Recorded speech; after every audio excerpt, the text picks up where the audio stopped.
martial arts organization. And in attendance tonight, Camo CEO, JT Steele, Camo Supervisor, David Denkins, physicians, Dr. Luke Pomerantz and Dr. Brandon Sneed.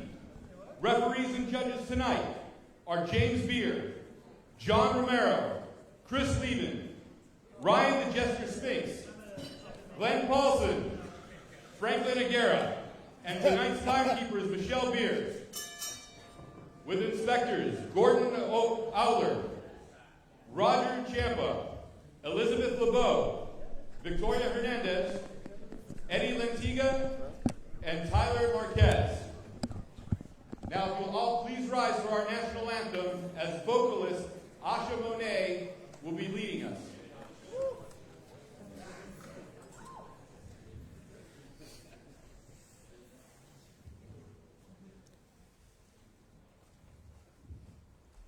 Oh, say, can you see by the dawn's early light what so proudly we held at the twilight's last gleaming, whose bright stripes and bright stars through the perilous fight, oh, the ramparts we watched were so gallantly streaming, and the rockets regular, the bombs bursting in air, gave proof through the night that our flag was still there. Oh, say does that star-spangled banner yet wave for the land of the free and the home of the brave.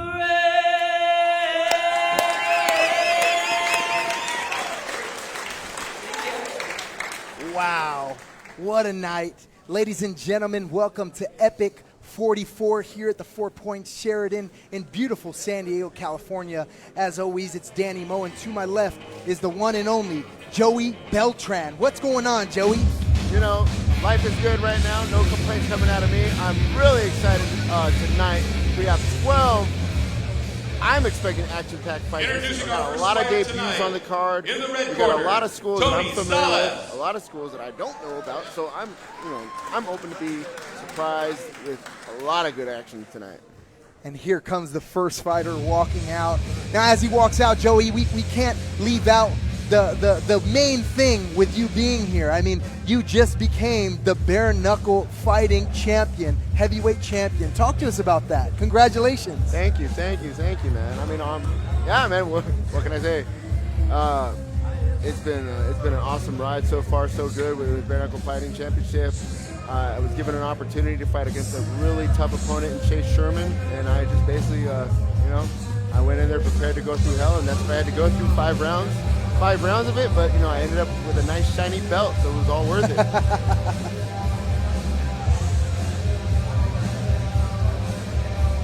Heck yeah. Yeah. So, all right. So Tony Salas walking out right now. He's 1-1, 24 years old, stands 5 feet 8 inches tall, weighed in at 138.8 pounds. He's fighting out of 5-star MOB. Now, I've talked about these guys before. They come all the way from LA. They always come hungry. They come ready to scrap. Their striking's incredible. They come out of 10th Planet Jiu-Jitsu up there with Eddie Bravo. And these are these guys. I do remember last time that I commentated with you, we were talking about them. I'm not going to lie. I tried to Google their school, and I couldn't find anything, but now it makes sense. Yeah, I'm looking forward to it now, really, because on the other corner, in the blue corner, we got Gordon Walsh coming out of 10th Planet San Diego. And, I'm very familiar with the coach and staff over there, so I expect nothing but good things from him. He's already 1-0. Gordon Walsh. So Gordon Walsh is coming out. So you were talking a little bit about him, and he's fighting out of 10th Planet. Oh, man, we got some 10P on 10P crime going on tonight. Here we go. Oh, man.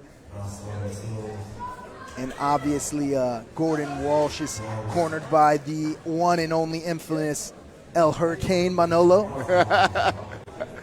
Manolo eats. Hashtag Manolo eats. Oh, dude, Manolo is the character. If you don't know him, you can really just look up like any Ilima weigh-in photo, and you'll see him with a funny face right behind her shoulder.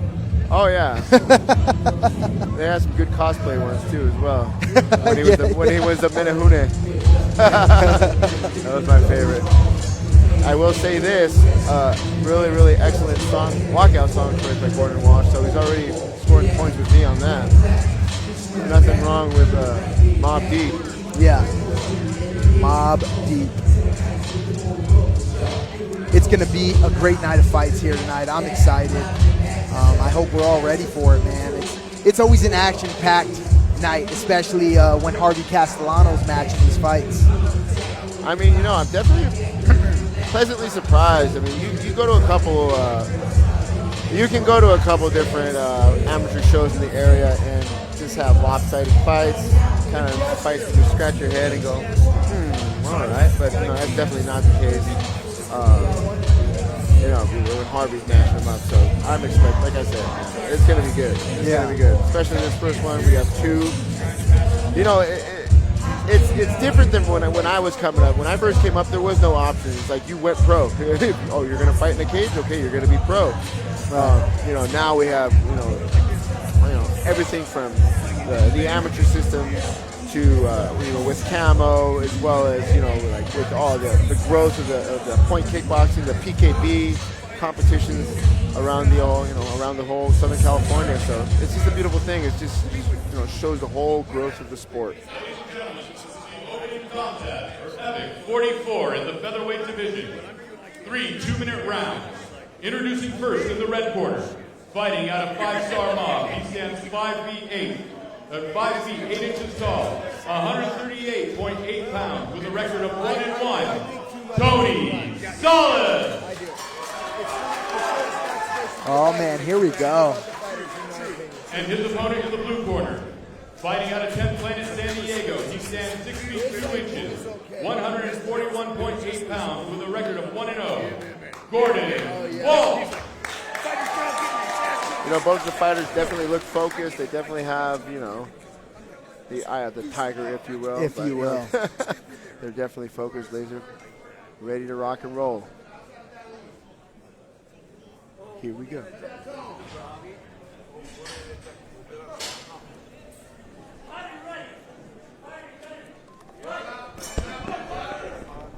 Ooh. Saul's coming out firing that right hand right away, right off the glove. Oh! And Salas with a solid overhand on his opponent. Let's see. Walsh can recover. Walsh is here working some. And he's got a triangle locked in. There's that 10th Planet Jiu-Jitsu. There we go. Let's see if he can finish it up. Look like and he's extending it. He's extending it up, and that's a good stop by the ref. Yeah, I know. He's not happy. And allow me to explain to the viewers at home. They're wondering he didn't tap. The thing is, these are amateurs, you guys, and it's gone over in depth in the rules meeting that if your arm is fully extended, or if you are in a bad position, the ref will stop it. The ref will save you. There was no tap. No, there was no tap.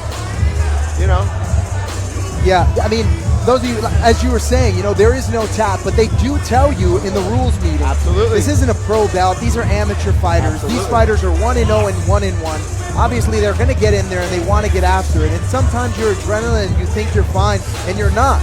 And we don't want these fighters to break their arms or injure themselves. And Salas has every right to be upset and frustrated, but the truth is, I'm a jiu-jitsu artist. That was locked in. I saw his arm breaking before he was going to get out. Yeah, and the thing about this now, and Salas may be mad, but I mean, the beauty of it is he can get on a show in the next 2 weeks or so. Yeah, and he's not going to be injured. He can get this one back. These are amateur wins.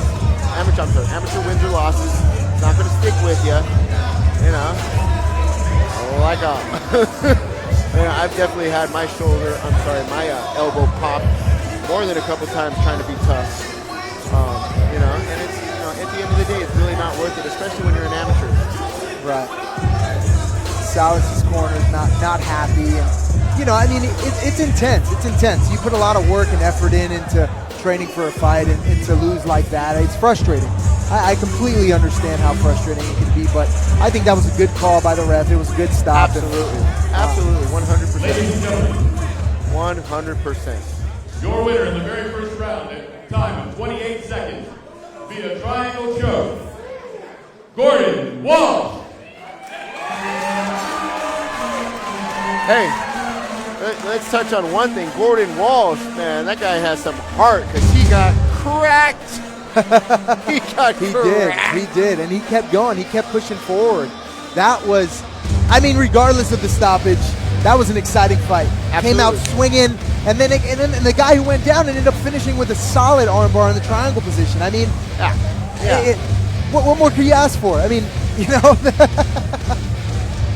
Holy moly. Wow. Holy wow. moly. Friday night at the 4 Point Sheraton at Epic Fighting.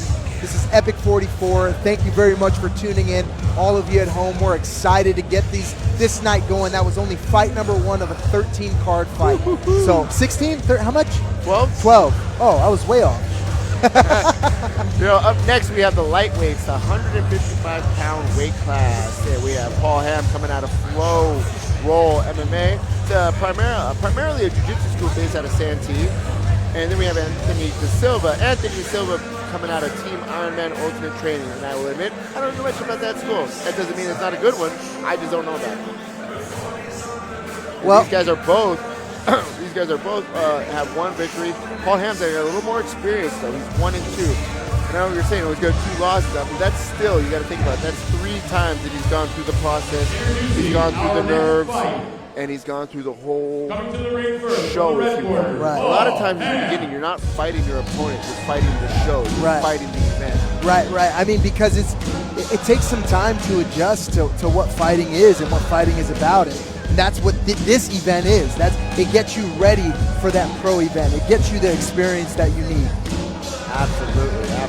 Now, ladies and gentlemen, I'm going to step away real quick. I'm going to pass it off to Harvey Castellano. Joey Beltran, I will be back. Thank you very much for joining us. I appreciate it. Absolutely.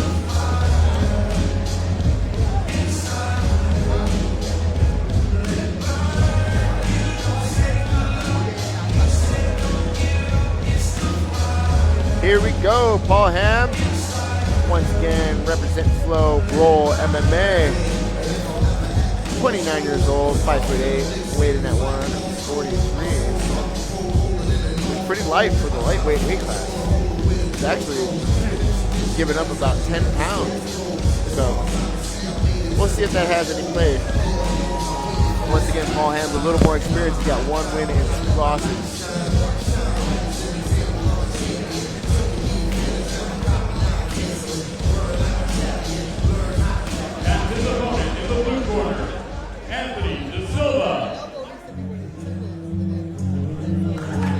Oh, I like him already. Joining me now, we have Harvey Castellano. How are you doing, Harvey? I am doing great. And you pronounced it very well. You know. I know how to roll my R's. I know. I assumed that. Orale. Here we go. Oh, that's right. You have a fighter up after this. Yep. And to be fair, I'm going to be sneaking away for the next fight because I can't very well commentate on my own fighter. I know. You can't commentate and corner at the same time. Correct. I probably could. I'm loud enough. I don't know how it would be for the viewers' ears at home. This is the lightweight division. 3 2-minute rounds. Introducing first in the red corner. Fighting out of Flow Roll, BJJ and MMA. He stands 5 feet 8 inches tall, weighing in at 143.8 pounds. With a record of 1-2, Paul Ham. And his opponent, fighting out of Team Iron Ultimate Training, think He it's, stands 5 feet 10 inches tall, I think it's weighing in incorrect over here. 153.2 pounds, with a record of 1-0. Anthony De Silva. It might be my fault. Hey, either way, we're going to have a good time. Yeah. Here we go. Round 1 kicking off. Both fighters look very excited, very anxious to get after it. Yeah, Anthony De Silva had a fallout. He showed up and his opponent wasn't here. So. And they touch gloves at center. Oh, immediately get busy. Ooh, we have Southpaw versus Orthodox. Ooh. Oh, Paul Hamm really getting busy in that dirty boxing. Wow. Nice. Clean combinations. These very clean striking for amateurs. Wow. Holy.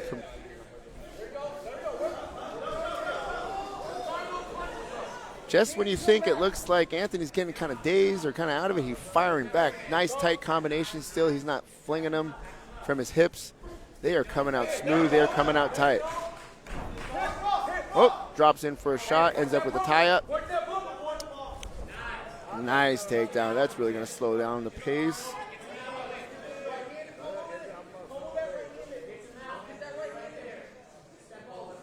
You know, that leads me to believe that, you know, that Anthony's definitely got some confidence in his game because he was cracking Paul Hamm. He was getting hit. Don't get me wrong. He was getting hit, but he was definitely landing. I was wondering if they could keep that pace up for more than 2 Oh. rounds. Because they were really Attacking that key lock.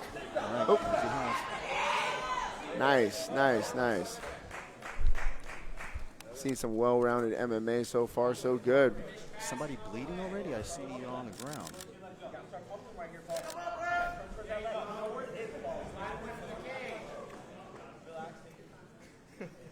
You know, Paul, although he's on bottom, actually has the advantage of being right in front of his corner. Exactly. That's always nice. Oh. Anthony, I can't tell from his vantage points if he's got the hand under the chin. Nope.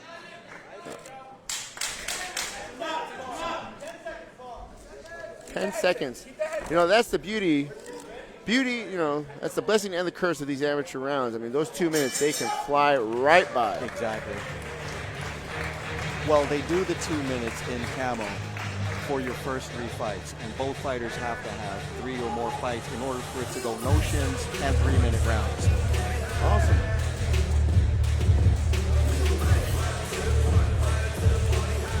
Here we go. I mean, yeah, like I was talking about, these are clean, tight combinations. They look very unamateurish. And I mean, Anthony was getting cracked and was firing back. Paul Hamm was coming out like he had something to prove. Absolutely, absolutely. Well, like I said, you know, Paul Hamm, he's 1 and 2. He's been in there 3 times already, Yeah, so. true. And he's been in some pretty bad battles. Awesome. Yeah.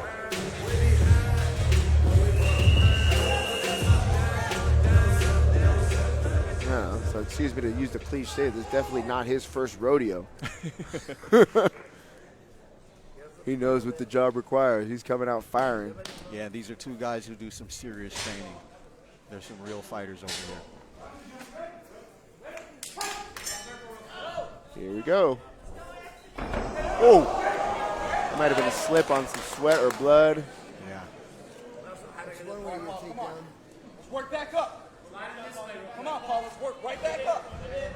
Paul doesn't really seem to be trying to do anything from his half guard, just kind of hanging on. Let's go. Turn into it. Let's see. What kind of passing technique Anthony's showing.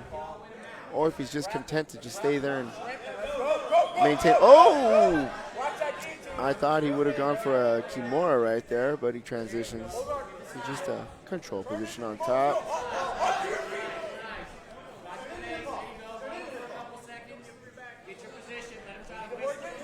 Right in the side mount.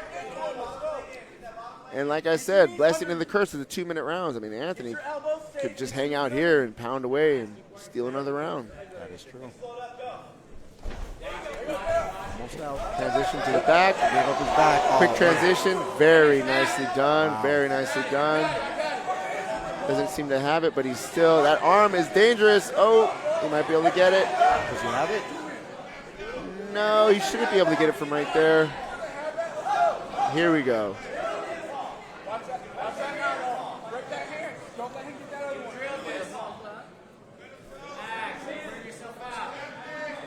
You know, Paul Hamm needs to be attacking. I mean, that needs to be, you know, top level of importance, that arm on the neck. I would have liked him to have a little bit more sense of urgency to get that arm off the neck. He just kind of let it hang out there.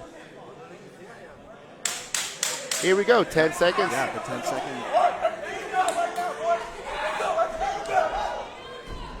Ooh, big strikes from top. Ooh. That first shot was directly to the floor. Holy moly. Definitely another round for Anthony Da Silva. Yeah, I mean, Anthony Da Silva definitely showing, showing some depth to his young MMA career, his game that he's flowing. I mean, he's looking good on the ground, transitioned to the back very nicely and quickly, attacking the choke. When Paul kind of spazzed out and rolled and gave up that back mount position, he started firing away immediately with those big hammers. So he's looking good. So far, so good for Anthony Da Silva. We're going to need Paul Hamm to really pull out something special, something big, to change the tide, you know? Well, I agree. I think that Paul has to keep it on standing up and exchange hands with him like he was in round one, because it seems like Anthony's getting the better of him on the ground. Absolutely. I mean, I'm going to go ahead and say that Paul Hamm would need to finish him in this round. Yeah, I agree with you. Absolutely. He's down 2-1. 2-0. Is his eye swelling that much? Oh, he's got a nasty hematoma. That happened to him in one of his other fights. You know what, man? I think he may stop it. They might. Look at that. His eye is almost closed. Yeah, that's done. He's done. He's That was amateur a- fights. Once again, gonna. Oh no, it's no. He had one eye that was. That's bad, but he can still see. I don't know. Once again, I wouldn't doubt it. We have to, lean on the side of safety for our fighters. These are young I've amateur actually fighters. seen a fight where that Paul Hamm was in where the eye was a lot worse and it was a lot more closed, and that one was stopped. But let's see if he allowed this one.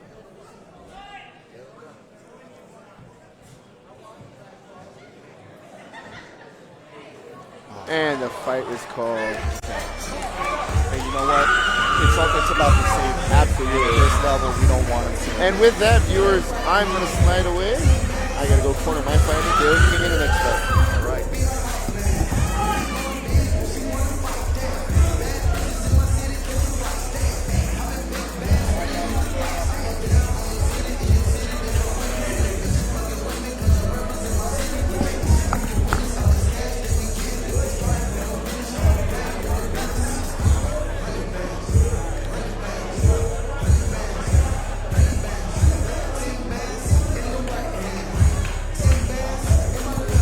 All right, so let's look at this instant replay Let's see real where, quick. if we can see where Paul got that eye smash.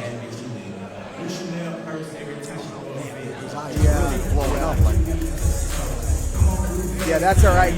We couldn't get the actual shot, but this is another. There's some talented fights. Yeah, but you know what? Your winner by TKO, out of the blue corner, Anthony Da Silva. There's nothing that can be done in a situation like that. I'm telling you, you know what really warms my heart is when you have two teams that are really good sports, really reputable teams, and they go in at it and they have the respect for each other the way they're showing. Right. Yeah. I mean, that was an incredible fight. It was a lot of back and forth, but he got clocked pretty good, huh? Yeah. That one I don't know what shot it was, but we got a replay coming. Let's see if this is it.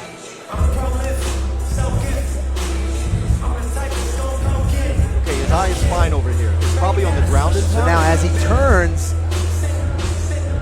Now for your third bout of the evening in the welterweight division. Well, it was right there, right? Like right when he turned out of it and he started striking him when he was down. Yeah. And I think it was on the ground and pound, right? Right. And I mean, I was in the back over there and I could hear it. It was. Yeah.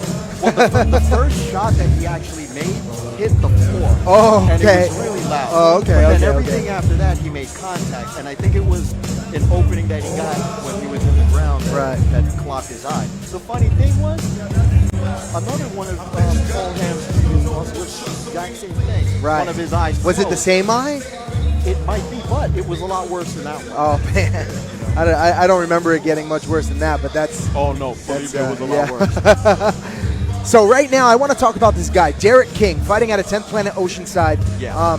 I sparred with this guy. I know I hit you up, Harvey, and I that's said, right. You're yeah, the one that's right. yeah. I said, Yeah. hey, we got this guy, Derek King. He's a boxer.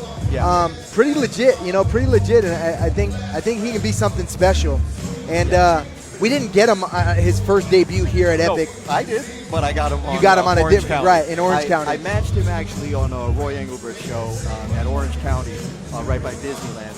And he did. That wasn't his debut because I had no idea that he had a non-sanctioned fight at Cali Cage. Oh, okay. But, it does count. And so now he's 2-0. 2-0. And his opponent, Anthony Leo, fighting out of Alliance Training Center East. Yeah, Alliance East, yeah. And this is his debut. His debut. Yeah.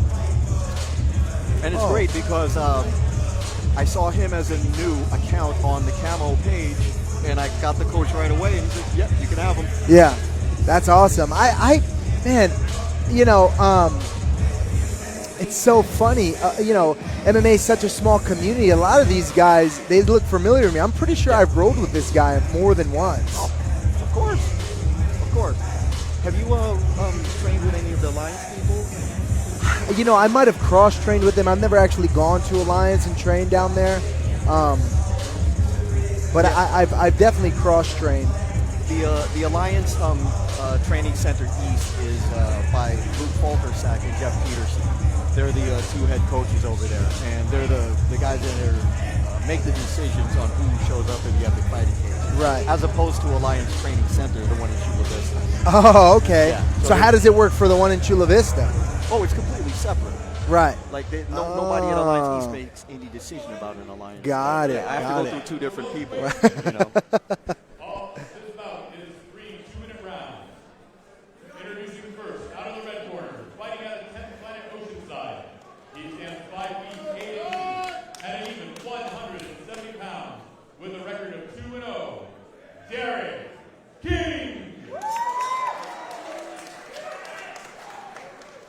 And standing across from him in the ring, weighing in at 168 pounds, he stands 5 feet 8 inches tall at Alliance Training Center with a record of 0-0, making his debut, Anthony Leo.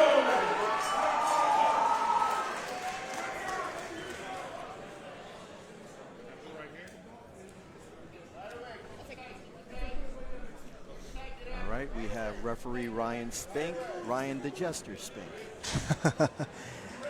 Now both these guys look very focused. I'm very, very familiar, as I said, with Derek King in the red shorts and Anthony Leo in the blue Valley Tudo shorts.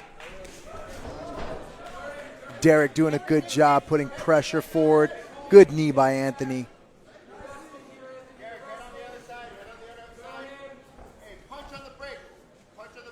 Good knees by Anthony. Oh, and he threw him up. He was able to get, and he's got over top. He's got a headlock position. Wow, Anthony did a great job controlling his opponent there. Ooh, solid knee from Anthony. These guys look a lot more experienced than their records show. Yeah. Well, it's probably because of the teams they come from. Right, right. Oh, and Derek just muscled him up. Anthony's got a headlock here. Oh, Derek took the back. Let's see what we can do here.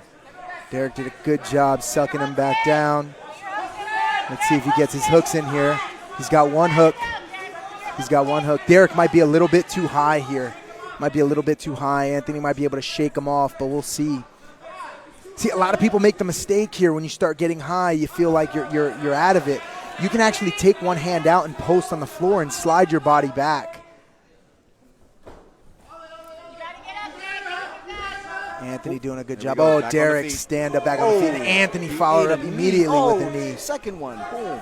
Derek is just eating a lot of knees tonight. Throw that knee on the inside back leg. Throw that knee here.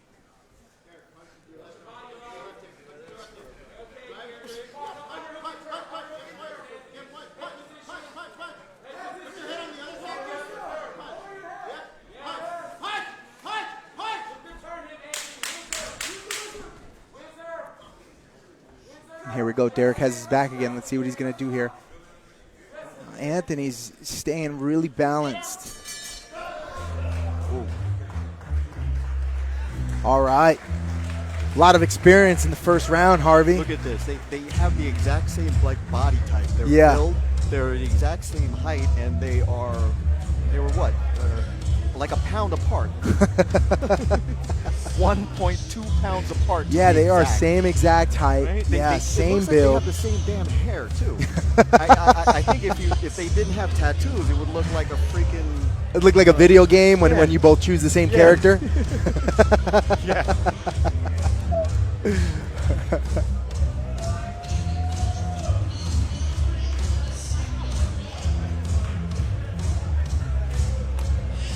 All right.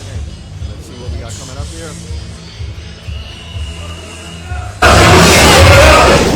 All right, and here we go. Oh, this was when Anthony got side control. Derek did a good job getting double unders and backdooring the escape. It was a great job by Derek. Oh, but he caught that knee. Wait, where's the second one?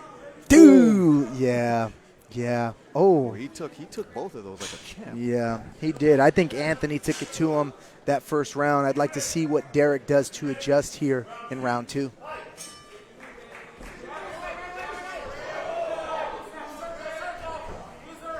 Derek goes straight for the takedown. Whoa, solid takedown.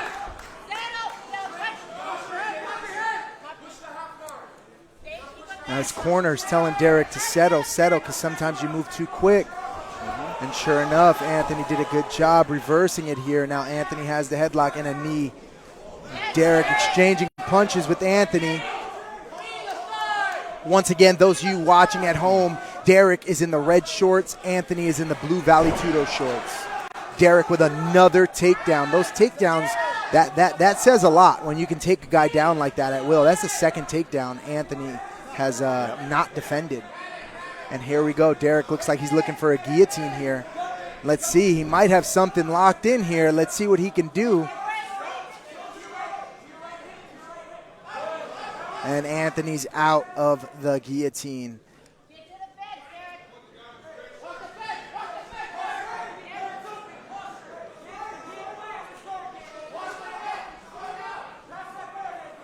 Oh, and Derek going for the armbar.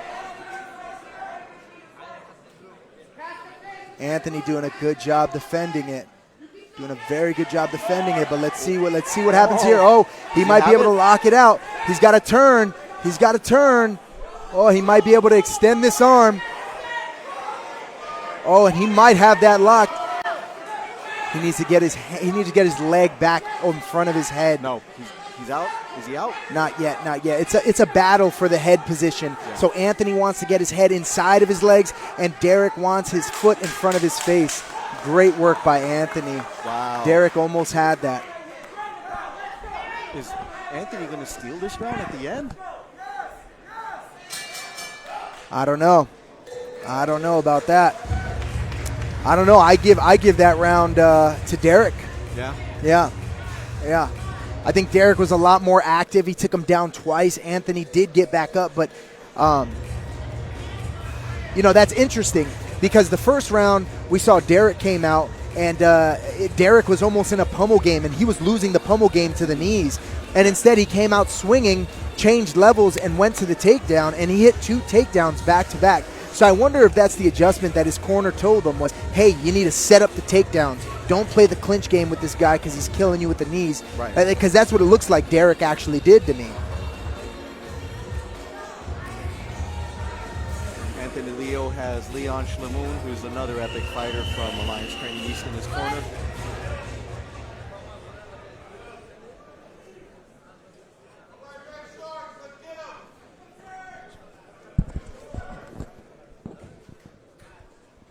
All right, here we go. This is the third and final round.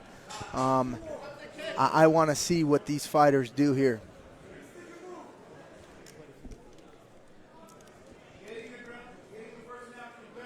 Ooh, wow.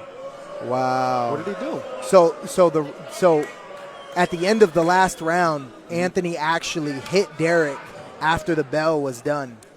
So he took the point away now at the beginning of the third round. I didn't even notice that. Yeah. And there we go. And Anthony responds with a shot, takedown of his own. Let's see how Derek responds here. Derek in the turtle position. I think Anthony realized he has to probably finish him to take this fight. Right. Anthony doing a great job just controlling Derek. Oh, and Anthony letting those knees fly again.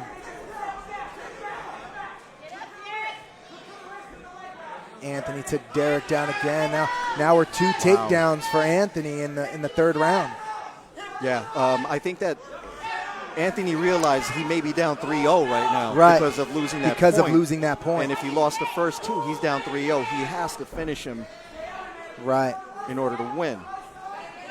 Right. I mean, even losing a point, would dominating this round make a difference or an impact? I mean, it depends how the judges saw it. Well, if he lost the first 2 rounds. Well, I think Anthony won the first round. Okay. I give the first round to Anthony, second round to Derek. But, I mean, this is interesting because you do see Anthony, he's really, he has a sense of urgency here, and you can definitely see that. It's interesting to see. Derek almost looks very gassed, very tired, and Anthony's pushing forward. Solid knee. Yeah, these guys with the great knees. knee from Anthony.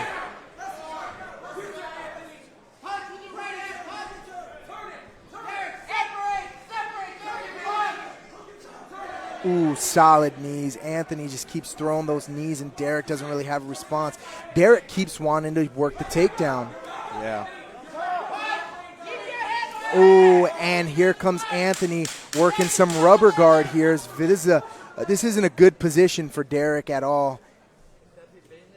He needs to be very, very careful with his arm here. That arm. Wow. Interesting third round. Very interesting third round. I think King feels like he got it. Yeah. Right? Yeah. I mean, I think it's definitely close. I think how the judges saw round 2 is going to be the hugest factor that plays into all of this. Right. Because I do have Derek winning round 2. But, you know, sometimes the judge sees it differently. It's really weird. You never know what you're going to get. And I guarantee you this is going to be one of those times, Harvey, where it's going to take like 45 seconds for the decision to even get in the cage. Well, you know what? It's not a good thing that he had that point deducted from him. You know, that goes against you huge. Right. Especially if you lose that. If you lost a round that you got penalized in, that's losing 2 rounds in 1. It's interesting. It's going to be an interesting turn of events here for this decision. We got to see. But you know what? We talk about it all the time in fighting. Every fighter knows that it is what it is. When you leave it to the judges, you leave it to the judges, and you wait in suspense. Yeah. Regardless of how good you felt you did, you're still sitting there unsure. Yeah. You know? So we'll see. Here we go. We're still. See? Every time, notice that. It's just every venue, every event. Mm-hmm. Anytime that the decision can go either way, it takes so long to get the decision in. It makes you wonder if the judges are sitting there like, eeny, meeny, miny, mo. That's not what they're doing, Danny. All right, all of you guys at home, that's not how it's done. You know, Harvey, I got to give you a hard time because I know you work very closely with these guys, and I'm well aware that they're consummate professionals. I just got to poke fun a little bit, Harvey. You know how I do it. Of course. Here we go. Yeah, look at them. They're taking their time bringing that paper into Robert Samoa's hand there. Have you noticed that this happens? That this is like a regular occurrence? Of course. What is it a lot of the time?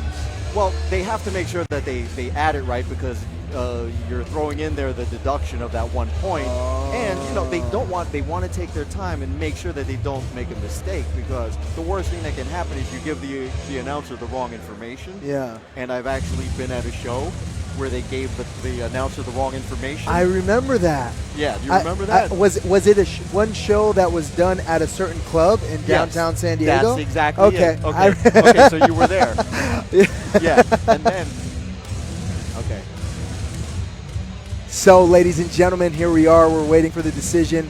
What an incredible fight, you know? I mean, it's when you leave it to the judges, you leave it to the judges, and here we go. Okay. He's got the decision. Robert Simone. Ladies and gentlemen, give it up for our two combatants and going the distance tonight.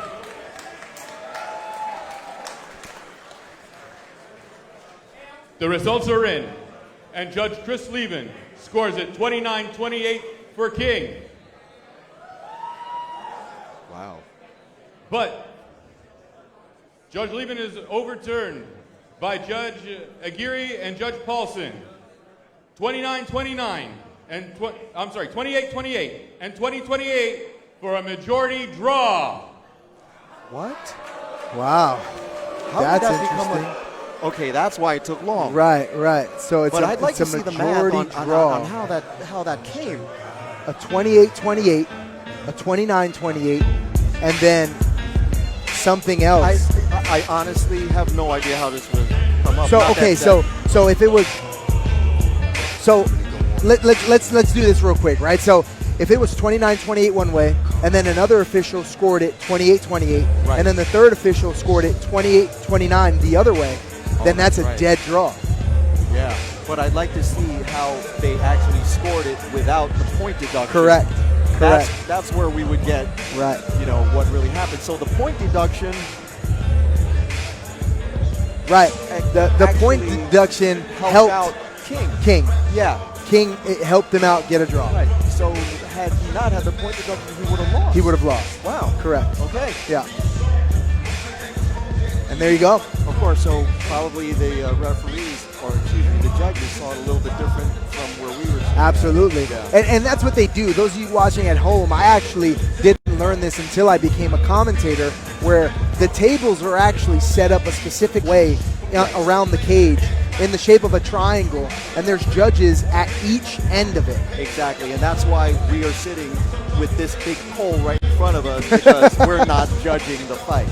Yeah. Right. So you people can't see it at home where you're at streaming, but our side has where the other door would open.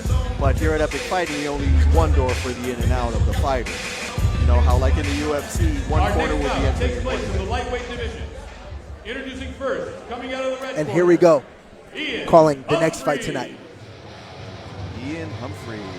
All right, ladies and gentlemen, I'm going to pass it back off to Joey Beltran. I will be back. Harvey, thank you for sitting in, brother. I appreciate it. Yep.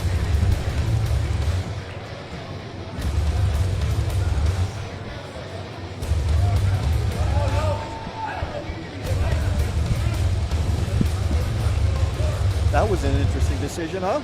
That's kind of how I called it. Yeah. Yeah, for sure. I mean, I thought Okay. Derek won the first one. The second one was a wash because Derek, I thought, would have lost it. And then they had the penalty point, so that's a wash. And Yeah. then the third round, definitely, Anthony won. Okay. So, yeah, it's fair. Well, it doesn't go against either their records. It goes Exactly. right. Exactly. And then, it's just a good example of, like, sometimes you just get on that one-track mind, and for whatever reason, like, my fighter Derek didn't want to use his striking. He's a great striker. He has an extensive amateur boxing background, but he just got in wrestle mode, and it happens. It happens to the best of us. Sometimes we just get into a one-track mind where we are going to win this fight this way, and it has to be this way. And you're not right, But it's all good. At the end of the day, they're amateurs. They're going to fight probably in a couple weeks anyways. Terry Oreva. Here we go. Terai Arova from Terai the Orova arena. From the arena, he's 1-0. Yeah, he took this less than a week notice and just flew in from Tahiti. Nice. As soon as he got here the next day, took his blood and physical, paid for everything this morning, boom, he's here. So There you go. less than a week, he accepted it, flew over here from Tahiti. Yeah, those guys from Tahiti don't mess around. Yeah. It's actually illegal in their country. Did you know that? The sport of MMA. Aren't they a is- French colony? Right. Yeah, that makes sense. Yeah. But they're having a vote this year because of Right Here Dudes, and probably going to make it legal. So just because of him. Nice. Yeah. So there could be possibly, hopefully, a camo fight where we bring our guys over there to Tahiti to put on the show for them.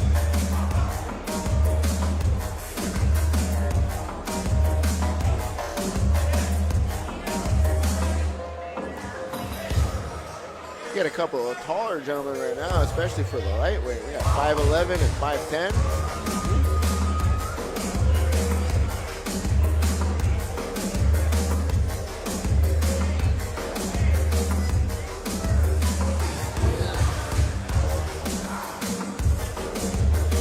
Well, Rava has a girlfriend who actually fights for me as well, Tejana Bernardino. Awesome. You're familiar with fighter relationships, aren't you? Oh, yeah, you know. This That bout could be is a interesting lightweight for sure. division. 3 2-minute rounds. Introducing first, out of the red corner, fighting out of Karate Federation. He stands 5 feet 11 inches, 152 pounds, with a record of 0-1. Ian Humphrey. And his opponent, fighting out of the arena. He stands 5 feet 10 inches tall, at 152.2 pounds, Tere Oreva. Here we go. All right, here Ian we Humphreys representing the World Karate Federation. I better see some kicks.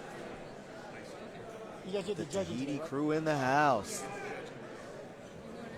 Now sit down. And Ian Humphreys from the World Karate Federation. All right, here we go. Here we go. Touch the gloves.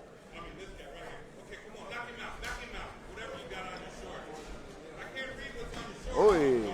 Ooh, turn that kick. Now I got some spinning stuff going on. Definitely looks like he has some educated feet so far, based on the first 20 seconds or so. Switching stances.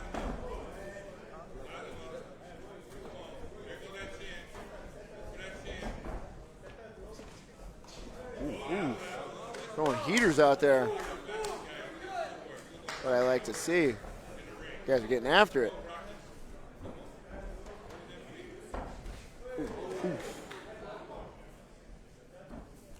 Wow. It's the second time he's done that spinning back kick.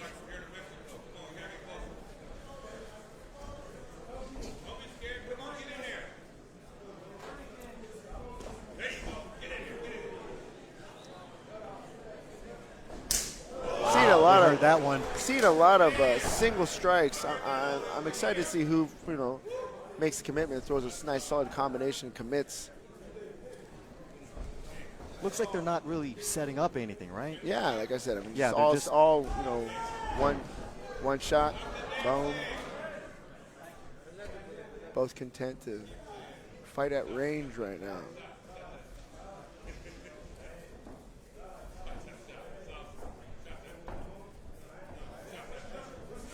Hey, that one Overhand almost right. landed.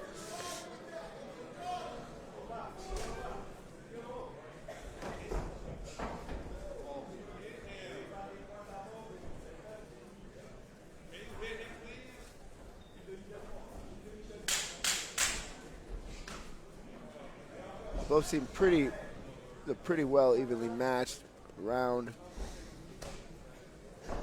Like I said, wow, both, how do you judge both, that one? both were content. I mean, that's a toss-up. I mean, they both were just content with staying at range, throwing single shots. I'm excited to see, who gets the instructions from the corner. All right, we're committed. We're throwing combinations of at least 3 or 4.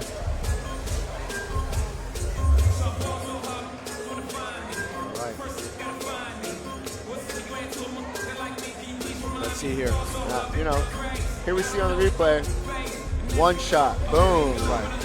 If it lands, great. If it doesn't, there's nothing following it up. And that's basically, picture of what happened the whole 2-minute round. Exactly. I throw one, you throw one. Okay, I go, now you go. Come on, gentlemen, let's go. Looks like sooner or Ian's later, having a lot of fun in there. Sooner or later, there comes a time where you just got to make the commitment. I'm here to fight. I'm gonna These guys jump from into Tahiti, the fire. These guys from Tahiti are such warriors. Be confident in what you decided. Yep, here we go.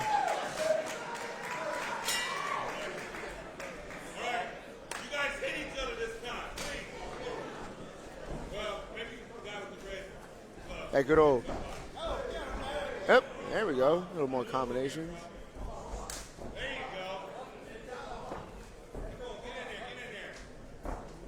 Oh, solid excellent job. overhand. Make him pay for throwing all that spinny stuff.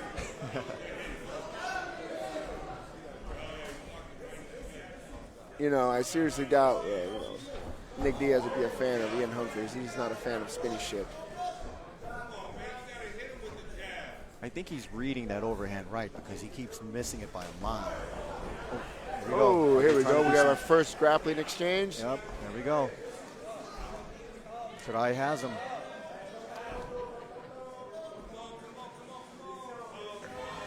Tobias needs to pop that head out. I'm not really seeing too much from bottom on Ian as far as replacement of guard or even using the. He's tying him up pretty good, but he's not using it to advance or to escape using the fence. Here we go. And Tarai is settling nicely into half guard. With 30 seconds left, I mean, he could just pound him out and take the round. 20 seconds left. It looks like he might do that.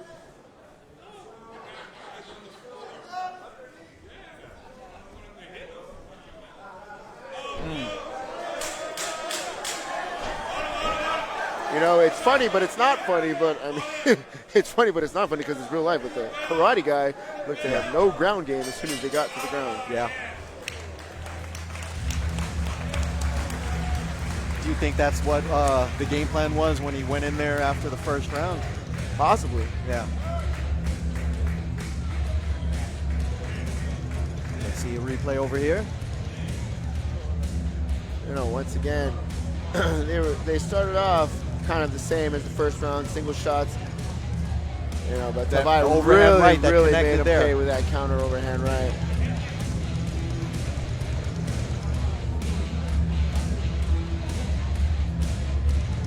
And Katoosh. Maybe an inch away from hitting him perfectly on the chin right there.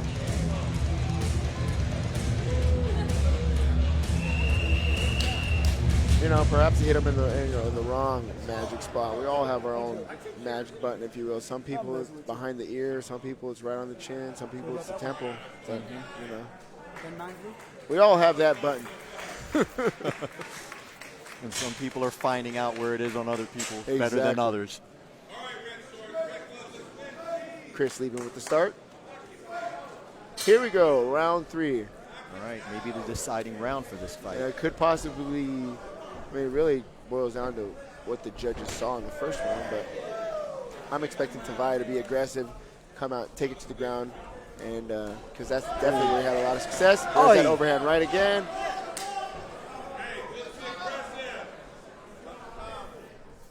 Ian Humphries really needs to do something to turn the tide. I think Tarai smells blood in the water. Yeah.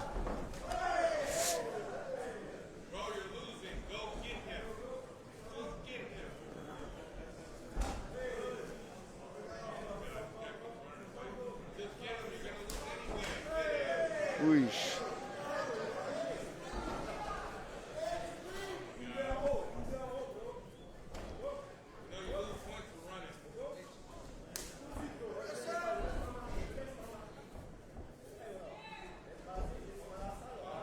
There's that spin again. Tarai is definitely, obviously, right now is in control of this fight. I think it'd be a really good, mental victory, if you will, if he could, turn the jets on it and get a finish. Oh.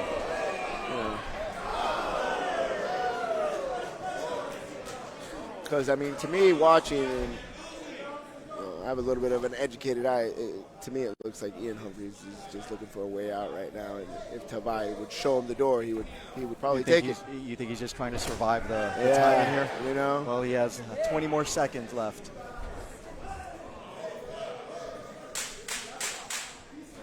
Here we go, 10 seconds.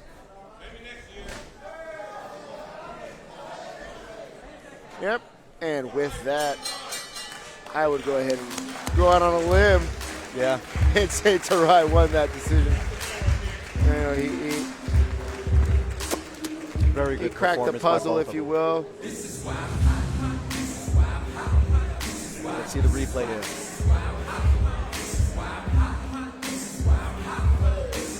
Oh, he really turned on. He really turned it on with those leg kicks. I mean, shin pads or not, if you're not, those hurt still. Of course. Absolutely. In a car or motorcycle accident, Absolutely. please call Especially when you're already a little fatigued. at 619-333-5555. And for those of you that are in attendance, tonight only, receive half off all tickets for Epic 45 on February 21st, 2020, the first card of the new year.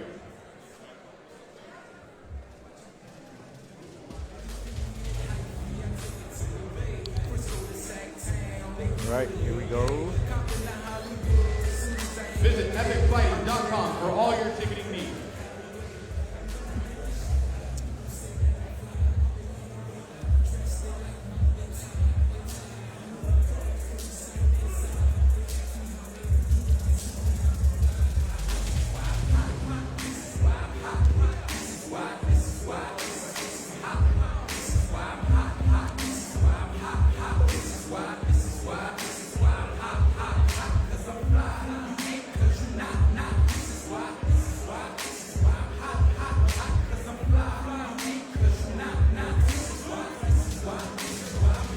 A little strange. Usually when it takes a little longer, it's a sign of like a split decision or something funky, like where the judges weren't all in I know, unanimous because opinion. they had to probably recalculate it to make sure.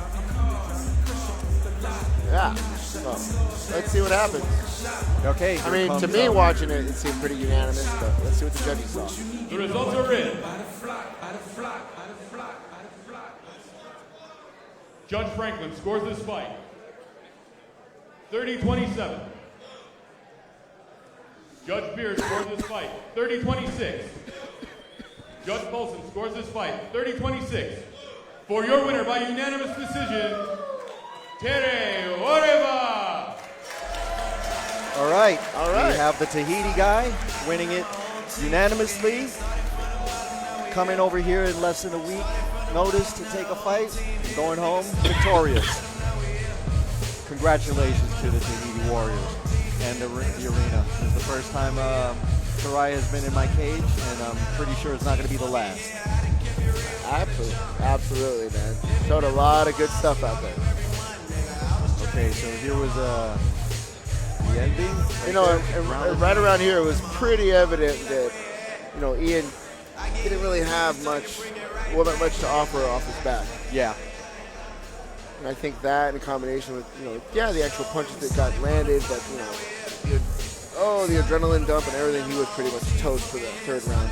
He offered little to no response to anything. I think he actually, if my math is correct, and I'm not really good at math, I do get hit in the head a lot. I think he got a 10-8 round. Yeah, well, Yeah. if it's 30-26, Yeah. there has to be a 10-8, right? Yeah. It would have been that one because he did absolutely nothing. Yeah. Our next bout takes place in the welterweight division. Here we go. Introducing first, from the red Welterweights. corner, Fernando Medina. Fernando Medina. Fernando Medina making his debut. I'm going to do my best to keep it professional, but I will go out and say Fernando Medina is my boy. Definitely was a lot bigger. He's probably about 190 when we did some sparring, but this kid is tough. His brother's a fighter as well. Yeah, They his brother's trained on him. this card as well. Oh, perfect.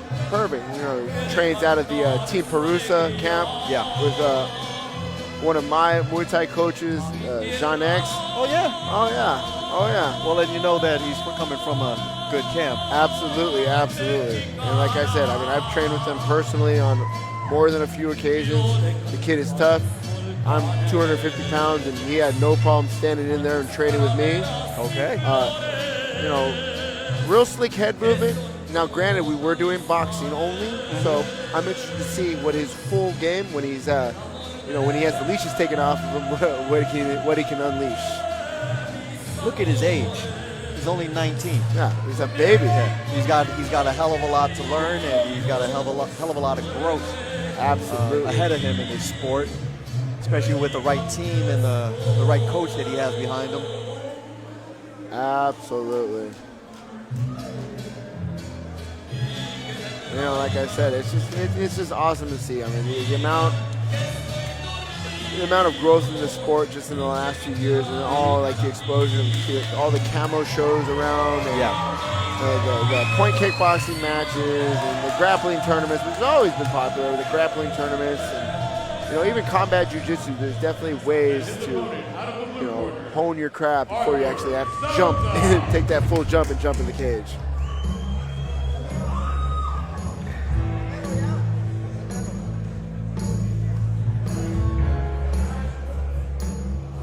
Arthur Souza. I originally got him as a fighter who wanted to fight from Alliance Training Center in Chula Vista, and then he recently made the switch over to 99 Jiu-Jitsu. Oh, okay. I'm actually not familiar with the 99 Jiu-Jitsu school. You know anything about it? Not really, because I don't roll. Yeah.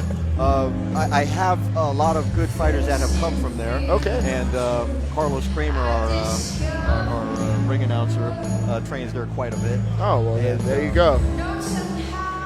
Well, his head coach is Gabriel Miglioli, and he's actually with I'm both. very familiar with Gabriel. Yeah. Through my time, my many years at Alliance, he was definitely a pivotal part of that program. One of Emiliano Sordi's main coaches. Emiliano Sordi's in the finals right now of the PFL, and me and him were doing a lot of sparring for his last. When he won 2 fights in one night, that he's a nut. He's a nut. Look at this, great teams, great fighters, great sports. You know, great sportsmanship in this cage tonight.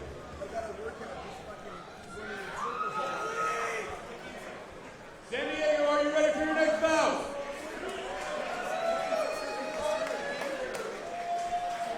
Right, introducing first out of the red corner, fighting from Team Parusa. He stands 5 feet 10 inches tall, weighing in at 170.8 pounds. Fernando Medina.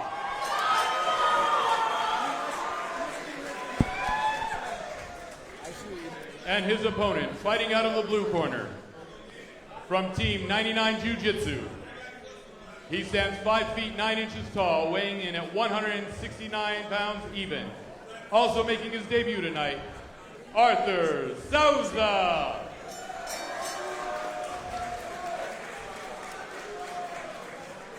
Here we go. Arthur Souza with the blue tape. Fernando Medina sporting the red. And we have Franklin Aguirre as the referee, third man in the octagon cage. Here we go. Show sportsmanship. Start out. That's always nice. Here we go. Medina coming out in the southpaw stance.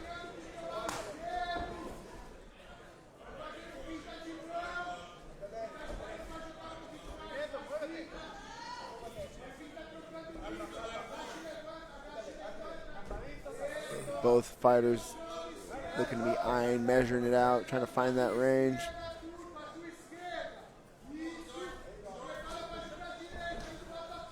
Just a reminder, I mean, these are debuters. Their first time being under the lights, first time being in front of a crowd like this.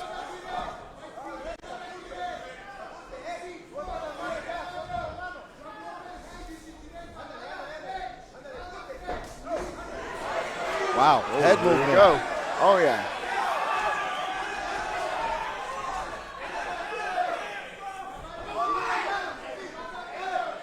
Fernando stepping in.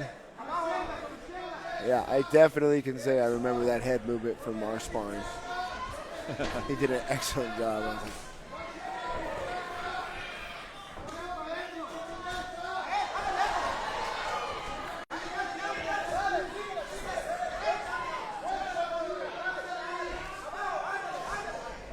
Here we go. Okay, First clinch situation up against the wall.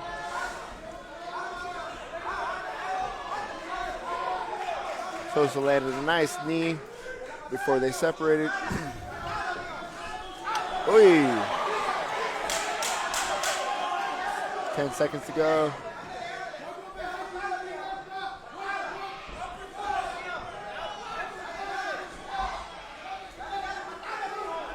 Oy. Whoa.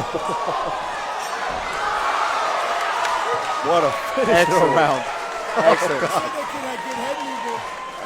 You know, like I said, good first round for their guys, making their debuts. They're both trying to be intelligent about it, not just jumping right into the deep end of the pool. And you know, so I'm expecting them to kick it up a notch for this second round. Looks like they were just warming up in that round and Yeah. testing the waters, feeling each other out in the distance. But let's see this replay. And like I said, look at that head movement. It's looking like he's Neo in the Matrix. Oh, wow. Woo.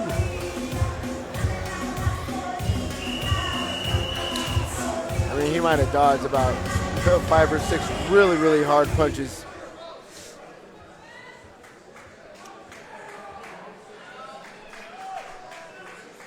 Start of round 2. I'm hoping for a little more action now that we know what we're here to do.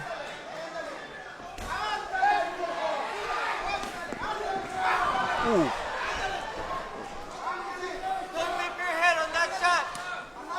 Here we go.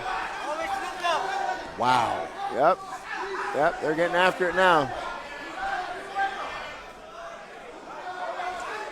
You know, Sosa can time one of those head movements because Medina is definitely leaning in there for a head kick. If Sosa can time it. Don't forget to breathe. Oy. That straight right landed.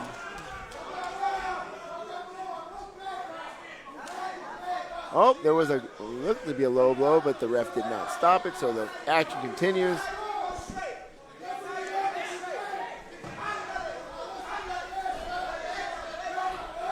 Wow. Uh-oh. Does he have it? No. Nice, circle up. Western neck, protect that neck. Nice, head up. You know, 50 seconds left. Circle out.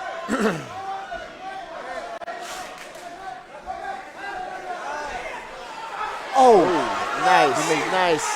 Whoa, he just Nice missed that shots right. landed. You know, I was just about to say Sosa was handling the round pretty good, but Medina scored some momentum in his direction. Don't beat your head. Never say sprawl. Sprawl. Nice, sprawl. Keep sprawling. 15 seconds left. Sprawl. Sprawl. Sprawl. Nice. Oh, Heavy. Heavy on the foot. Heavy. Heavy. Heavy on the foot. nice exchange to finish that round. The action definitely went up that round.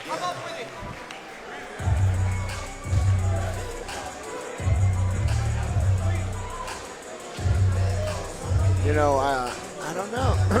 That's an interesting round.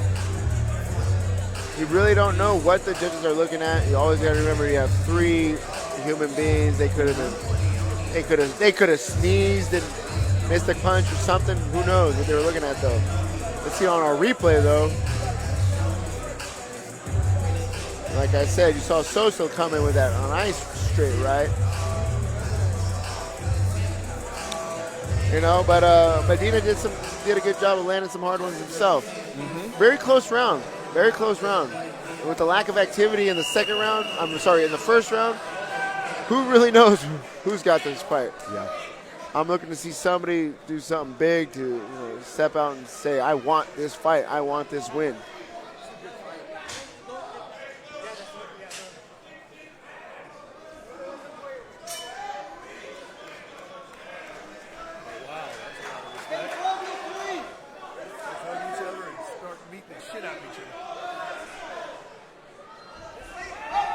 Ooh. Ooh. Oh, wow. Look at that Nice. exchange. Boom. Oh. Nice. Here we go. Here's the fight we were waiting for.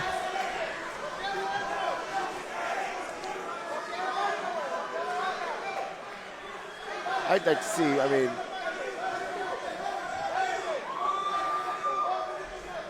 it looks like Medina is comfortable in the pocket. He's comfortable hanging out in the fire, but then, I don't know, maybe if he's a little fatigued or he's just letting Arthur Souza just kind of dictate the pace almost.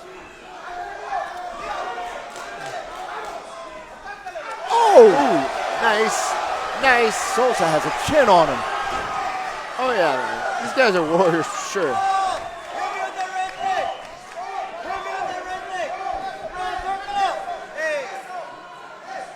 Souza ends up on top in a little scramble. 45 seconds left in the round. Gonna try to, oh, wow. Did he cut him in the forehead?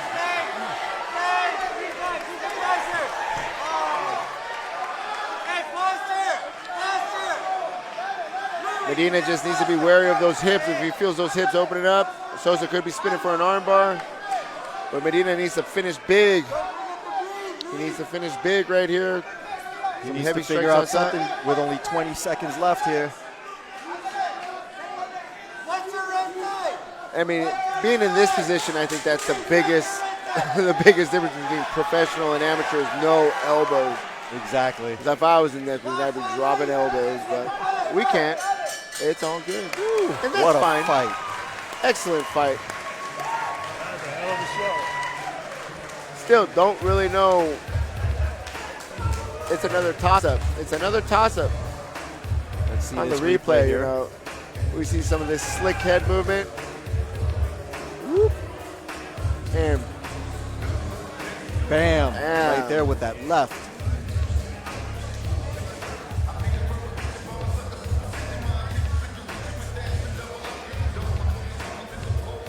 Wow, look at that head movement. I mean, that's just something he's obviously been doing since he was a little kid because he's only 19. Quickly, effectively. Wow. Visit manversus.com.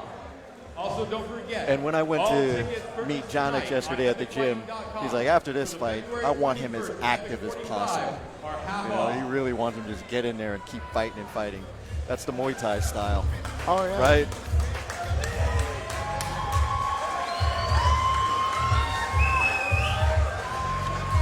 Real interesting to hear Coach Jonic's coach in Spanish, huh? I know, huh?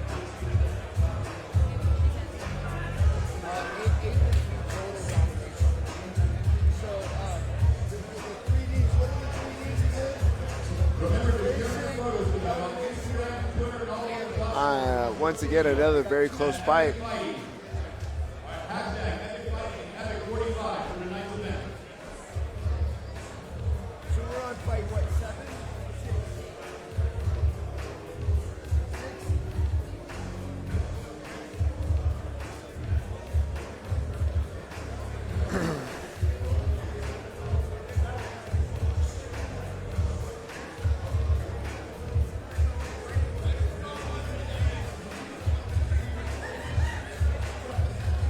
Here's Robert Samo with the decision.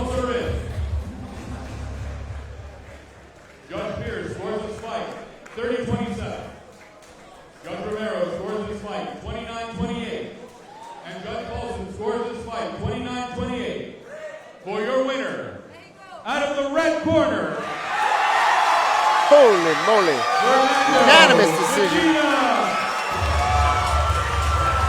Excellent job, excellent job. I mean, this is just his debut. Yeah. You saw, I think, a lot of potential out of both those guys. Both those guys were talented fighters. Both those guys had heart, throwing heaters in there. Wow, what a performance by Yeah, both definitely. of these guys. Like I said, I mean, neither one of those guys has anything to hold their head down about. They both put on a great show. I'm a little surprised myself about the unanimous decision, but regardless, I still think that Medina pulled it off. Right. I would have probably thought like a split just because of how close, a couple of those rounds were. But like I said, once again, I mean, you never know what the judges are We have looking at. 2 shout-outs for Exactly. tonight. In the corner over here, we have Rob Weisemer from American Chiropractics. If you have any back issues, please visit Rob Weisemer. Oh, Dr. And Robert also takes in the care of house me. tonight, Oh, doing all right. guest Yeah. color commentary. He is the new heavyweight fighting bare knuckle I champion, think they're talking about you. Joey Beltran. What a bare knuckle fighting championship, but whatever, it's all good. Our next fight is a catchweight at 175 pounds. Introducing first, G. Lim.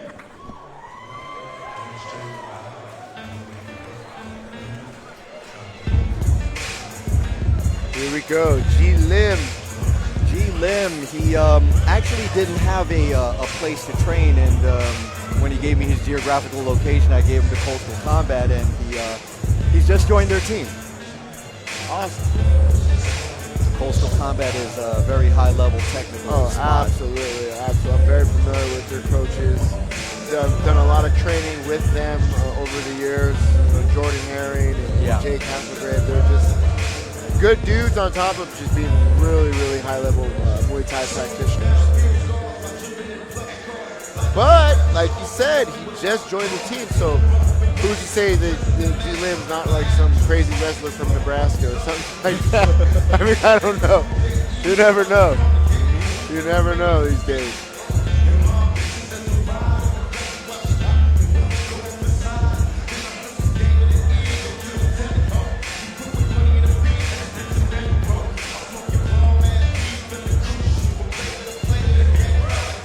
G Lim will be in the red corner.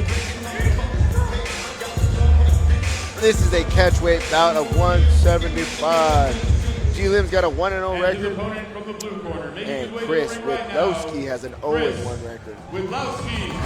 Witlowski fighting out of the arena.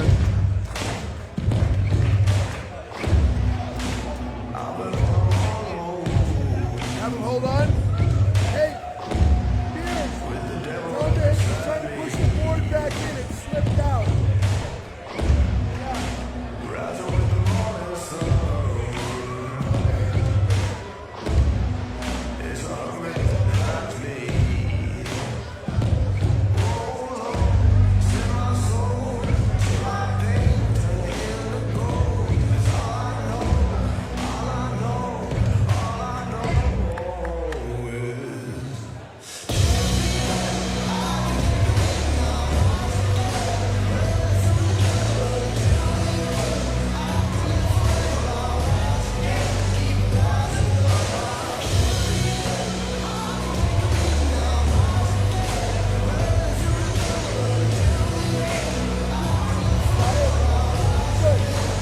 I'm trying to push it. You're like,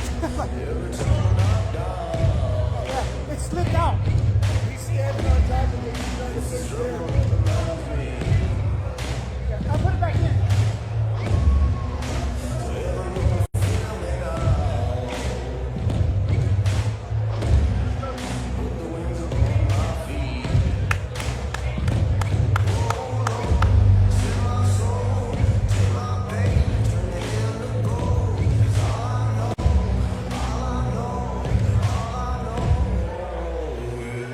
Here we go. Who knows? I have no idea. Is there betting going on over here? No. Chris Witlowski right now has got an 0-1 record. This guy's 1-0. If I was going to say, if I was going to 1-0, Epic apparel that you can purchase in he's the back 0-1. Mulatto has also printed Comparable- for some epic sponsors such comparable as Fiva, experience, yes, Basala, yes. and Matt Armour. Now, this bout is a catchweight at 175 pounds. Introducing first in the red corner, from Coastal Combat, excuse me. He stands 5 feet 11 inches, weighing in 170 pounds even, with a record of 1 win, 0 defeats. G. Lim. G Lim. Both these guys are pretty good. And his opponent, fighting out of the arena. He stands 5 feet 9 inches, weighing in at 175.2 pounds, with a record of 0 wins and 1 loss. Chris Widlowski. He hits hard.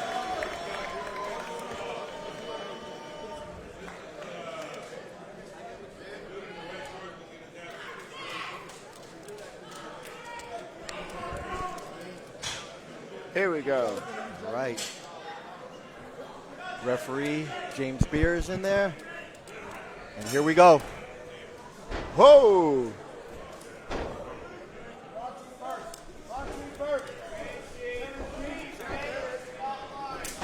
G Lim's getting busy right away. Right away. Pushing him up the fence.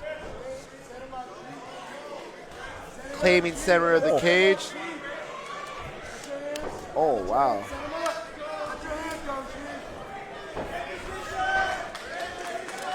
G Lim may only be 1-0 in MMA, but this guy looks pretty experienced in the stand-up version of mixed martial arts.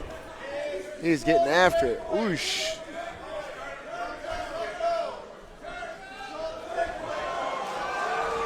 Chris making it. Wow. Chris getting in there, getting dirty with it. I love it. I love it. That's my style. Sometimes when somebody's got the technical advantage over you, you just got to make it a dog fight, baby.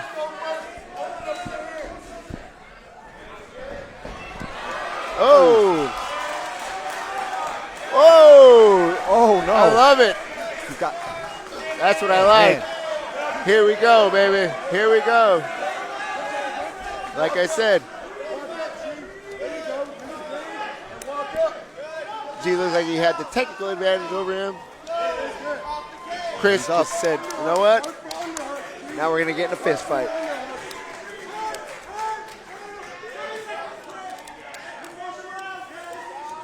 Let's see if he can do anything with. He's got the double underhook still. He's got it secured around the waist. Oh, let's go striking. Wow, Widlowski's coming. I really like this guy's style. Oh. 10 seconds, 10 seconds. Oh. Oh, man. Wow. I love it. I love it. What a great fight. What a great 2-minute fight. Son of a biscuit. You know, Chris has heart. He definitely did not go down. He went out on his shield.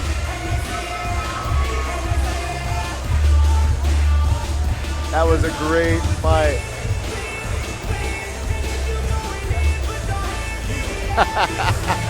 I love it. G Lim is the real deal. Moves to 2-0, and like I said, he may be 2-0 in MMA, but that guy has been doing something somewhere. He's been doing something somewhere. I love it.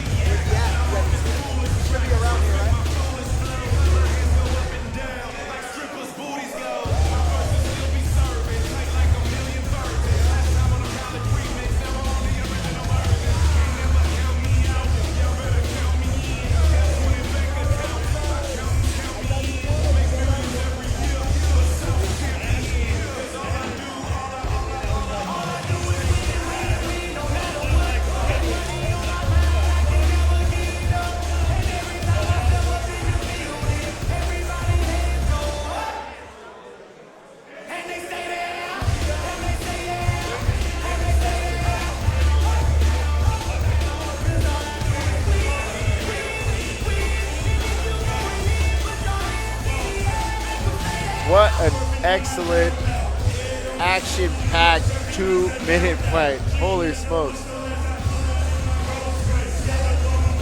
You know, I know he got knocked out, but he went out like a G, man. 'Cause Yeah. He was getting outpointed. It looked like he was going to get swarmed, and he said, nope, I ain't going out like that. He still went out, but Your you winner know. by TKO, out of the red corner, Lim. Great job, an excellent pickup for the Coastal Combat Academy, and they train right in Oceanside, right down the road from where I live. So, Yeah. Hey, Jabba, Jonathan. excellent job. Yeah, I'm extremely familiar with a lot of the high-level guys that are over there.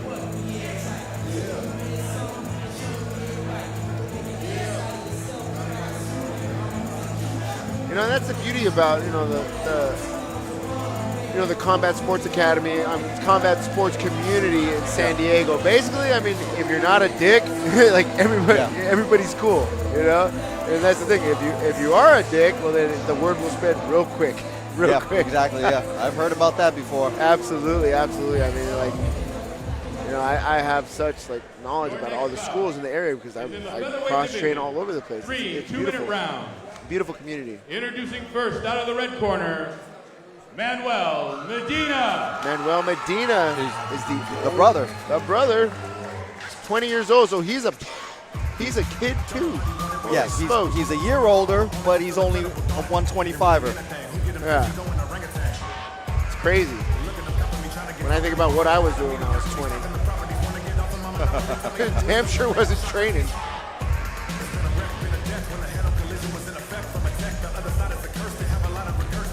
Well, I can't take that back because at the end of the day, all those street fights, I'm pretty much like to think of myself as the world street fighting champion by winning the bare knuckle fighting championship title.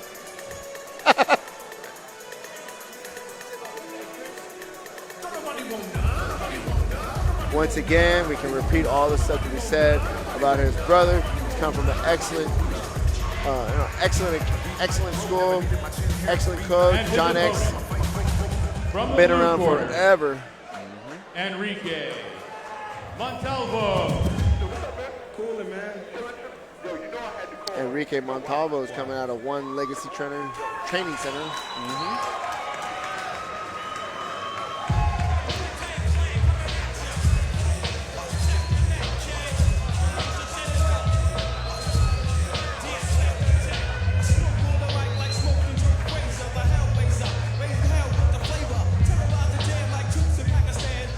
So Enrique Montalvo asked me if he could have the Wu-Tang Clan as his walkout song, and me being who I am, of course.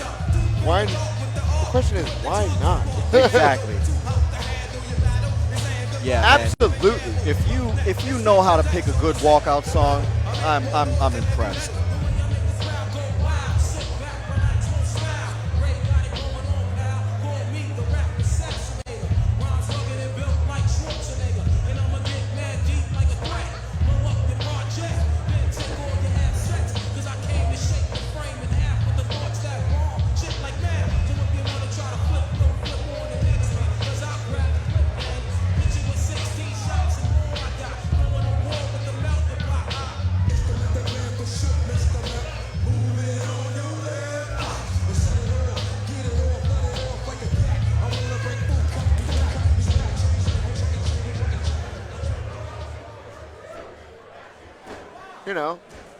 I'll come out and say it. Epic's always coming through the hot fire on the ring card girls, so that's always nice. What's going on in the cage there?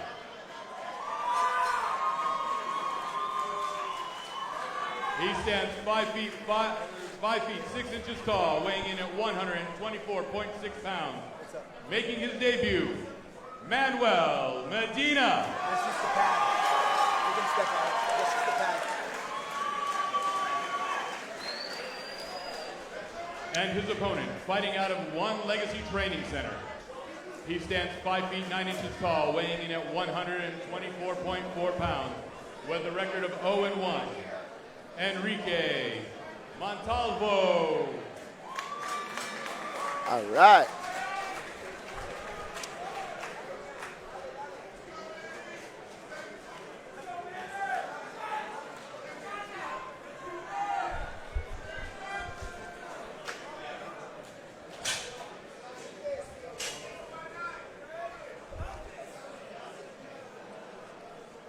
Owen 1 versus 0-0.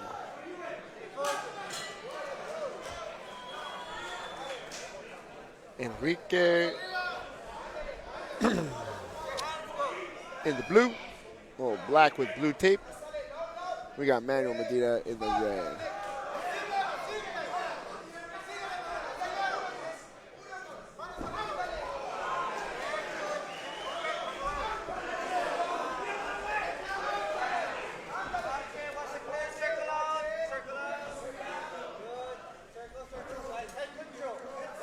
You know, when we just watched Fernando Medina. Exactly.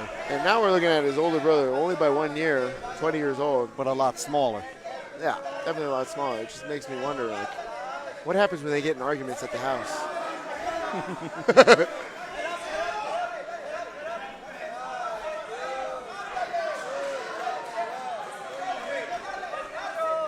Here we go. Manuel stayed relatively busy against the cage, landing some short knees, some short shots. Busy enough that the ref isn't separating them, which is nice. Oh. Wow. We have him with the takedown. It almost seemed more like a failed kind of trip throw attempt on Enrique's part, but I mean, credit to Manuel. He ends up on top, looking to get busy with some strikes.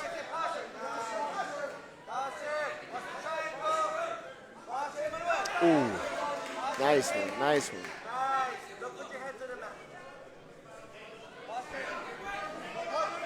Oh, and he's sliding up that. He's trying to.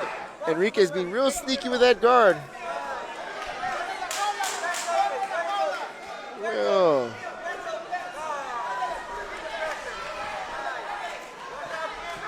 Nice. Woo.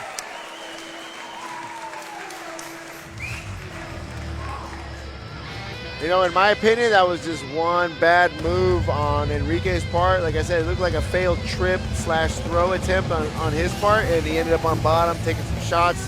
He probably lost that round. Like I said earlier, I mean, the blessing and the curse, those 2-minute rounds. One mistake, and you could end up losing the round.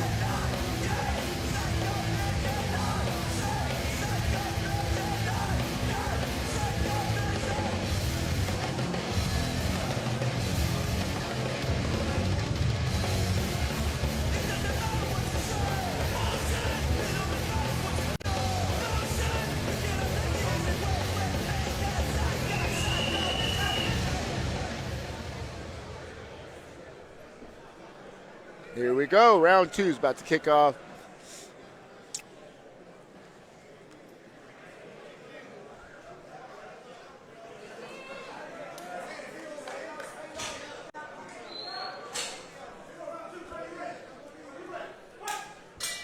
Here we go.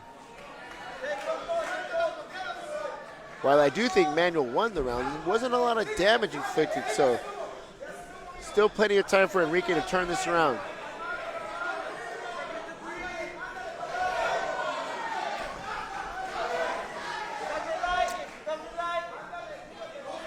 Manuel attacking with that famous low that Jean-X likes to teach all of us.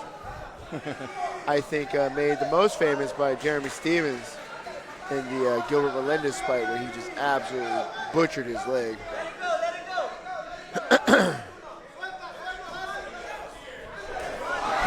Oh, nice. Check hook on the way in. Enrique looks to be surviving.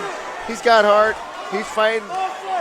Now, Medina definitely needs to be aware of being in this guard. Enrique has definitely shown he's got a sneaky little guard. He's trying to slide up right now for a triangle. Oh, no, almost. Could still spin for an armbar. With 50 seconds left. It looks like Enrique does have his wits about him, so Medina's definitely got to be careful in here.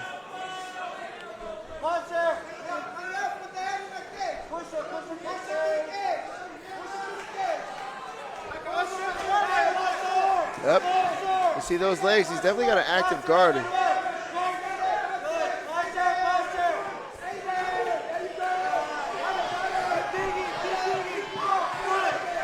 nice. He's defending. He's got 14 seconds. He's in the fight. Oh, those are hard. Those are hurting. Those are hurting. Those last few were hurting. Just got 5 hard shots in a row. Oh, saved by the bell.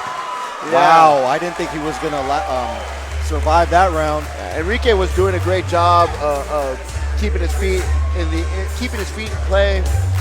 And then those last 5 or 6 looked like they really, really hurt. I'll be interested to see what kind of condition he comes out for this last round.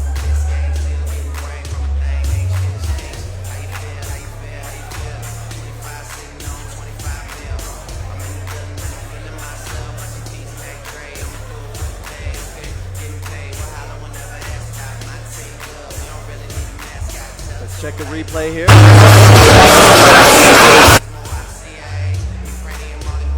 Replay of that ring fight, though.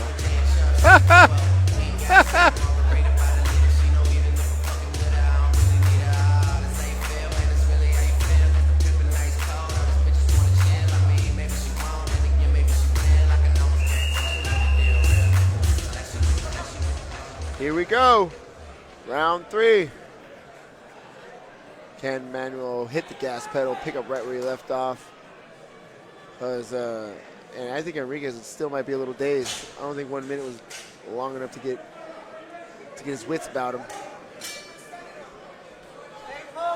No hugging.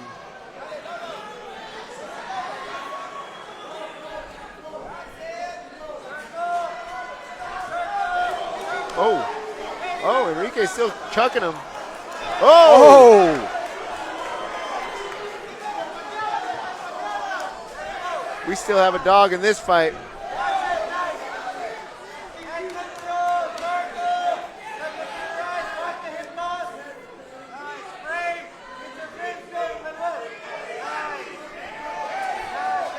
You know, as a fight fan, that's all you can really ask. Is somebody who's just willing to just fight to the very end.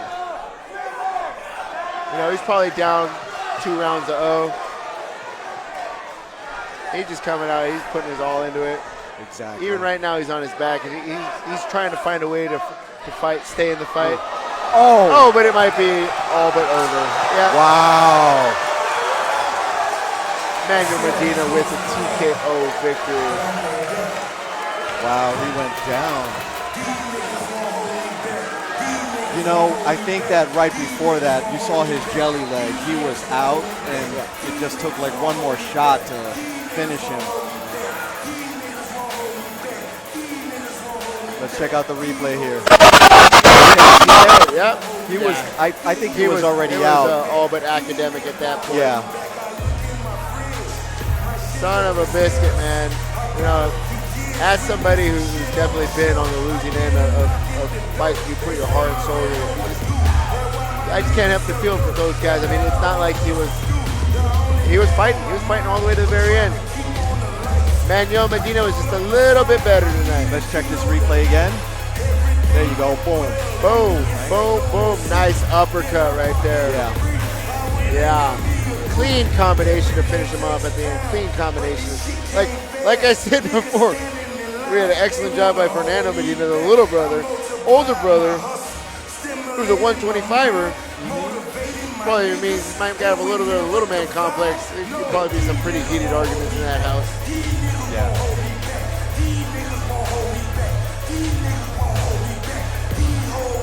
Got a replay coming up here. Okay, look at this. Yeah, see, like I said, I mean, Enrique, he definitely didn't go out like a punk. He came out swinging. Oh, he came out swinging. I think he was thinking that he needed to maybe Yeah, make absolutely. a statement and finish him in this round because He he went might for have it. been behind. Yeah, he He definitely went went for it. Gotta respect that. Gotta Yeah, respect most that. definitely. And there we go. Another great show of sportsmanship and 2 high-level teams over here. What a fight, ladies and gentlemen. I told her she's got to watch my mechanics. This fight comes to an end at 1 minute, 1 second of the 3rd round. Due to strikes and referee stoppage, your winner by TKO, out of the red corner, Manuel Medina.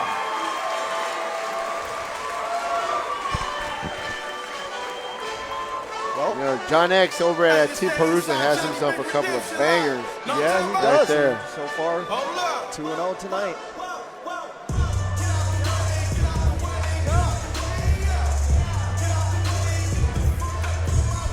let's see that finish right here again. You know, really focus on the precision of these See strikes. that? Boom. You see, I think he went in for the kill right when he realized he had that jelly leg going on. Absolutely. And it didn't take much, but that solid uppercut.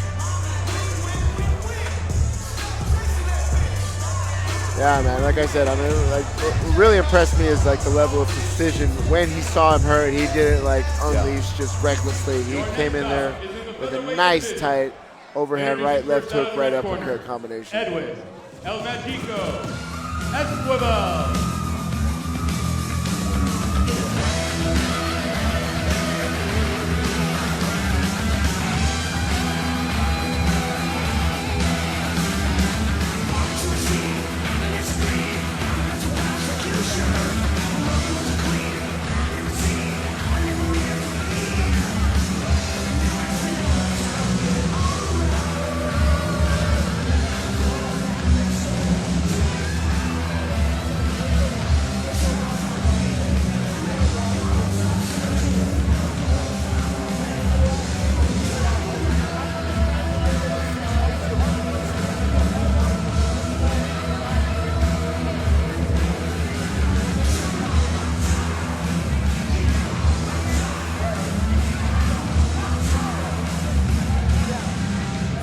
Here we go. We got Edwin El Mágico Esquivel from 5-Star MOB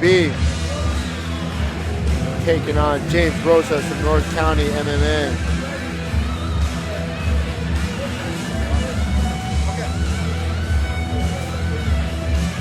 A couple of more experienced fighters tonight. You know, Edwin has a 1-3 record. James Rosas coming in with a 3-3 record. I actually cornered James for one of those fights. He was coached a couple years ago by one of my good friends, the Silverback. And, you know, he asked me to help him corner. I cornered him out at one of the, I don't know if it was Cali Cage Wars back then or if it was still XFS. But regardless, I know this kid's got heart. He's tough because of a good school. With Johnny Hughes over at North County MMA. Edwin Esquivel El Mágico is coming out of 5-Star MOB. And once again, 5-Star MOB is the school that actually trains out of the building that houses 10th Planet HQ. So, Joey Beltran, I'm sorry I was gone for a little bit, I missed you. but now I'm back, sir. I missed you too. You know, being the operations guy, I had to go take care of stuff, and I'd much rather be sitting here watching the fights. I hear everybody screaming and enjoying the fights. I haven't had the pleasure of enjoying them, and what did I miss? Hey, you know, you missed a couple of close decisions and then a couple of good knockouts, so you can't be mad.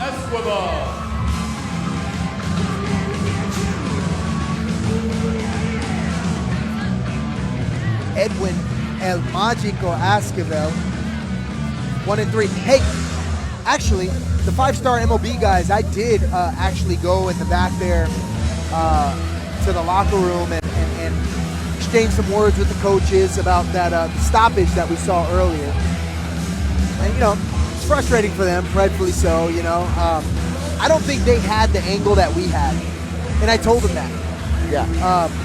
Because the arm did seem pretty locked out to me, but again, the coach was frustrated because he said the angle that the guy had, he couldn't break the arm, you know. So it's one of those things where it's a, you know, it's a give and take. Who knows? Yeah. But they're definitely hoping to come home with the W here today. Yeah. You know, it's just one of those things. I think right now there's a lot of emotion involved on the coach's end, and rightfully so. I mean, you care. Those are your boys. Those are your people out there. You know, those are your kids, and you want them to get a fair shake. But I definitely think once you see the replay, you can definitely see the you know, that joint starting to you know, stick out the wrong way. Right. So, you know, it's all good. Much rather we have the conversation as, man, why'd he stop it then? Oh, man, his arm. You should have stopped it.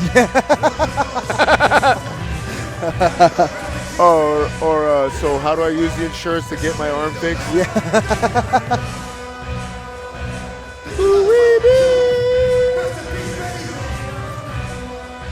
Old school DMX. I like it.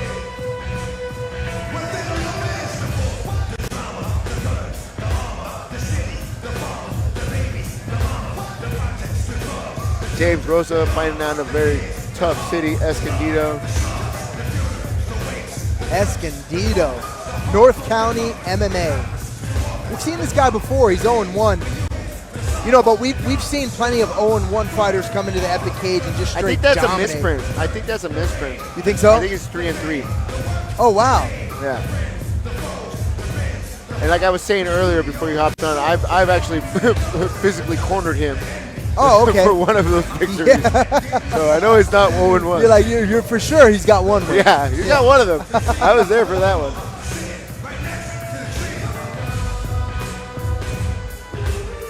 What a great night, man. You know, I did something that I wasn't able to do for a long time with Epic Fighting, sitting here commentating the fights.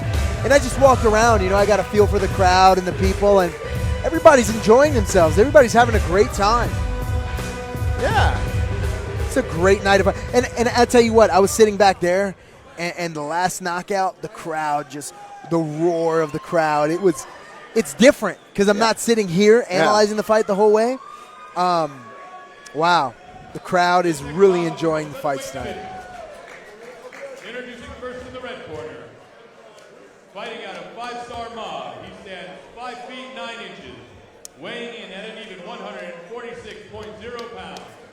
With a record of 1 win and 3 losses, Edwin El Magico Esquivel. El Mágico. And his opponent, fighting out of North County MMA. He stands 5 feet 8 inches tall, weighing in at 143.8 pounds with a record of 3 wins and 3 losses, James Rosas. So was there another belt that they gave you at the event? Yeah. So the belt that I have right here is the Bare Knuckle Fighting Championship. So it's for the promotions heavyweight title. And I was actually awarded the recognized world championship through the Police Gazette, which is like the historical society of the actual sport of bare knuckle boxing. I mean, that title literally has a lineage that goes back to like 1839, I believe. Oh, wow. Yeah, John L. Sullivan was the last person that won it. He won it by knockout in the 75th round. Damn, that's crazy. Yeah. So it's pretty cool that now I'm recognized as the first modern era world bare knuckle fighting champion. That's pretty dope. Absolutely, man. Absolutely. And but enough about me. Here we go. These guys are getting after it right now, away. those of you watching at home, Edwin El Mágico is in the red Valley Tudo shorts, and James Rosas is in the black and blue shorts. What are those, Muay Thai shorts? Looks like Muay Thai shorts. Yes, sir. And James doing a great job staying sticky on the back. Wow. Yeah. And look, this is what I was talking about earlier, where he's posting his hand. He's a little bit too high on the back, so he was able to post his hand on the mat and slide back a little bit. A lot of times you don't realize that you can do that. Oh, it transitions to an arm. Oh. You got a hustle right here. Make it all the way to the fence. Did a good job of making sure to pummel at least to grab that underhook. So at least he has a job. At least he has a decent chance to defend the takedown with that underhook right there.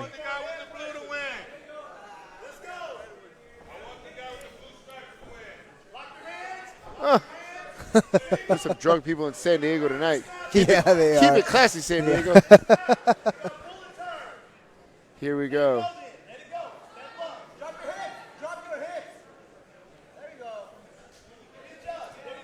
You know, Edwin is, he's really getting busy with the grappling. It seems like he wants to initiate the grappling a lot more, than James per se. Yeah. And now he's in a bad position. Yeah, he is. He is. He's in trouble here. James is doing a good job staying sticky on that back, not getting too high. And that looks pretty locked in. He's flattened out. This looks deep. Edwin El Mágico could be in some trouble here. Yeah. I mean, Edwin's showing a lot of heart. Oh, and he tapped out. Yeah. Well, He when they was got your fighting. neck, they got your neck. What are you going to do? He was fighting it for a little while.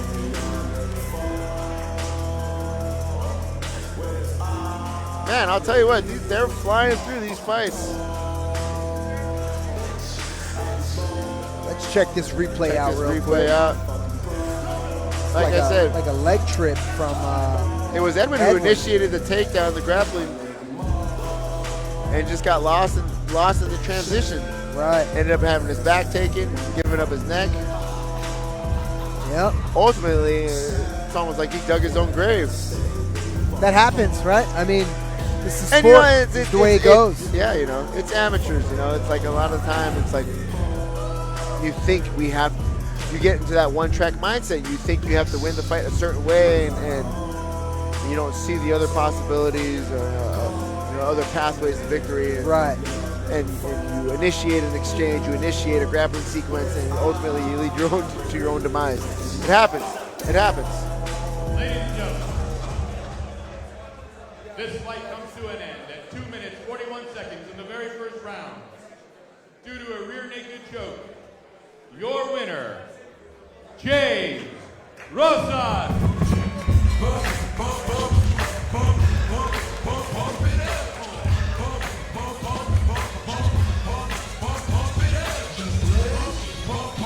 Once again, guys, thank you for tuning in. This is Epic 44 at the 4 Point Sheraton in beautiful San Diego, California. We've had a rotation of people here between myself, Joey Beltran, and Harvey Castellano. Beautiful night here in San Diego. What do you think so far of the fights, Joey? I really couldn't ask for anything more from these fighters. We're running through this card. We're already on fight number, what is that, 8 or 9 out of 12. We've seen a lot of exciting finishes, really close decisions, and now we're getting into the section of the card where they're going to have no shin pads, so Right. we're really going to feel that. It's going to be a little bit different now. Yep. Devoted to restoring the lives of men afflicted with the disease of addiction. Ladies and gentlemen, we will now be taking a 10-minute intermission. Please visit our booth in the back and our sponsors.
special going on right now. So there was a couple sponsors tonight that unfortunately were not able to make it and claim their VIP tables. We really appreciate their support. We're gonna give them lots of love throughout the night. The lucky part for you guys is the first 10 people to put one of these on their car, you can put either or both, get a free upgrade to VIP. They asked us to give their tickets away, and I thought this would be the coolest way to give away a VIP table. So the first 10 people who go to the apparel booth, grab one of these decals for free, put it on your car, you get upgrade to the $100 tickets VIP. The following 10 people will get a $10 upgrade. So the first 10 people to take a picture, show the people at ticketing, my daughter over there, Jasmine, show them the picture of this on your car, you'll get it free. The first 10 are free. The next 10, $10 for a $100 ticket. VIP, up here with the big boys. Second thing I want to remind you guys of while we're intermission, pull your phones out, go to epicfighting.com, buy your tickets for Epic Fighting 45. It's February 21st. It's our busiest show of the year. We have over 2,000 people attend that show every year. And the only time you can get half price is tonight. You don't need a code. Just go there, half price ticket, Epic Fighting 45 on epicfighting.com. Don't miss out. Appreciate you guys coming out. We have a ton more fights for you guys. Don't go far.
till the next set of bouts begin.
Oh, yeah. In the featherweight division, introducing first from the red corner, Victor Blitz Rivera. Well, that 10-minute break took about 20, but whatever. It's all good. Here we go. Hopping right into the featherweight division. Now we got two more experienced guys. Victor Blitz Rivera, 6'8", 14 times he stepped into the cage. Zach Tenorio is 5'2". most important thing I'd like to point out about this fight and the next remaining 4 fights is no longer are they going to be wearing shin pads.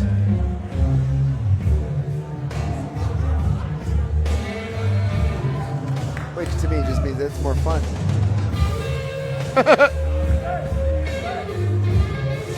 Here we go, baby. Here we go. Victor Blitz Rivera coming out of CMMA Academy.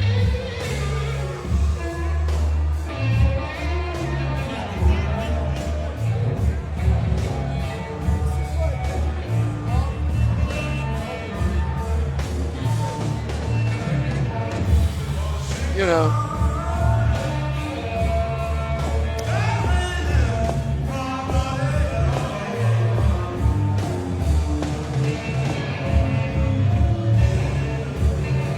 good walkout music.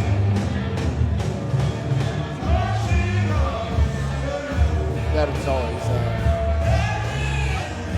you know, kind of clutch decision, especially when you're trying to bring the crowd upon your side or whatever.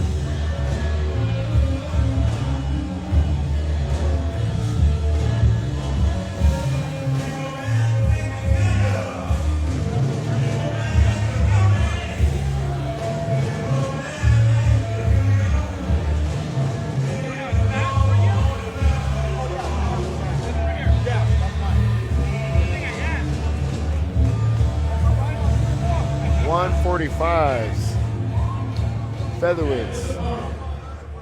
Making his way to the cage from the blue corner, Zach Tenorio. I'm all the way up.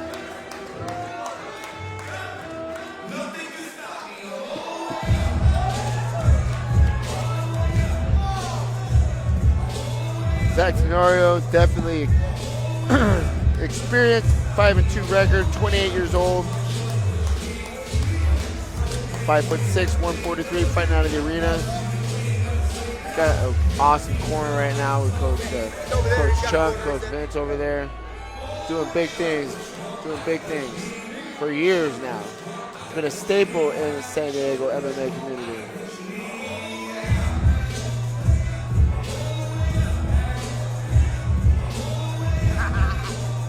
That'd have been funny as fuck.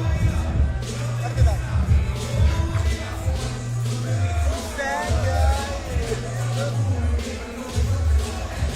Oh.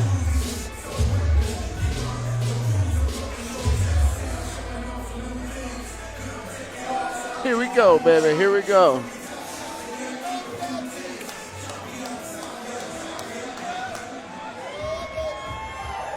Round 1 looking pretty good.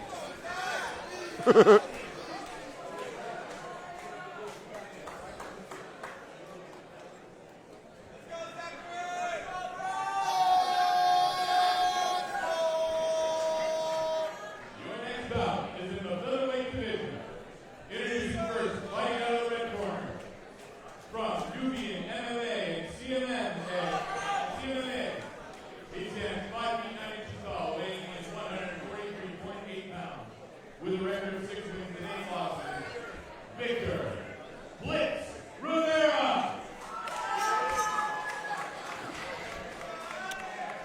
And his opponent fighting out of the blue corner from the arena. He's at 5 feet 6 inches, weighing in 143.8 pounds. With a record of 5 wins, 2 losses, Zach Tenorio. Zach Tenorio definitely brought some fans tonight. He's got fans on the live stream. He's got fans in the arena. Let's see if he delivers. Man, just going off appearance, it looks like a completely different weight class. I know. Nah, I take that back. What am I saying? Just different kind of body types, but you know, I think we all know by now. It don't really matter what you look like. Getting after it right away. Like I said, these last 4 fights are going to be a lot more experience, no shin pads. So I'm hoping for a lot of action. Right now, Zach's pressing into the cage, establishing that cage control, looking good head position. Ooh, nice.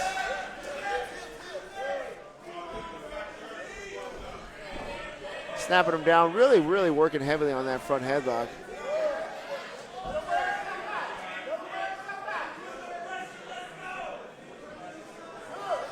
Ooh, nice knee. Mostly on the chest and upper torso. But it still hurt, I bet.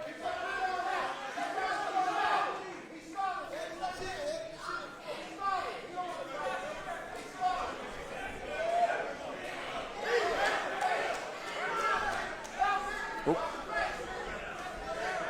Here we go. Oh.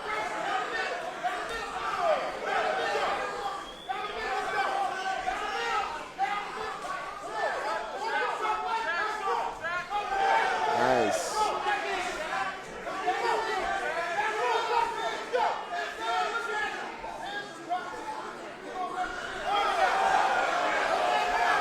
Nice straight left. Nice. Ooh. Ooh. Oh! Holy moly! Whoa! Wow! I was just about to give Zach Tenorio some props on landing some hard, clean shots. Oh and my before God. I even knew what happened, Wow. Victor Blitz did just like the nicknames, and he blitzed him. He blitzed his ass. Holy moly! I'm definitely going to just see the replay on that one.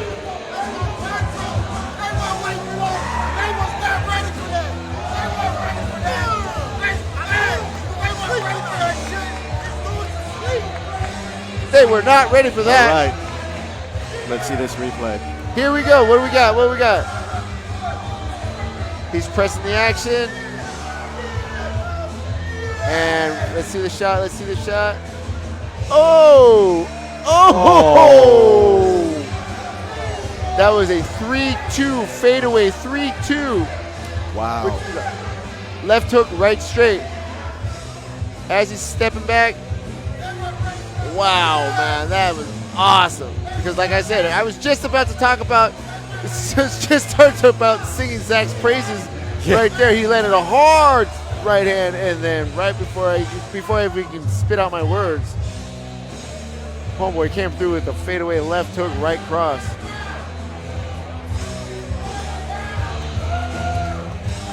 All right, let's take a look at it again. Holy moly.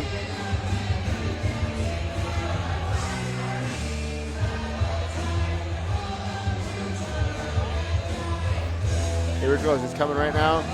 Boom. Hit him with a hard right hand. Stepping in. Looked like he had him hurt. And then clip. Oh. Oh, it was that right hand that got him on the chin. It was the fade left. Check left hook. Right cross. Wow.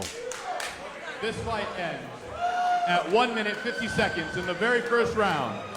Due to a knockout, your winner, Victor Blitz Rivera. Beautiful job. Beautiful job. That was excellent, man.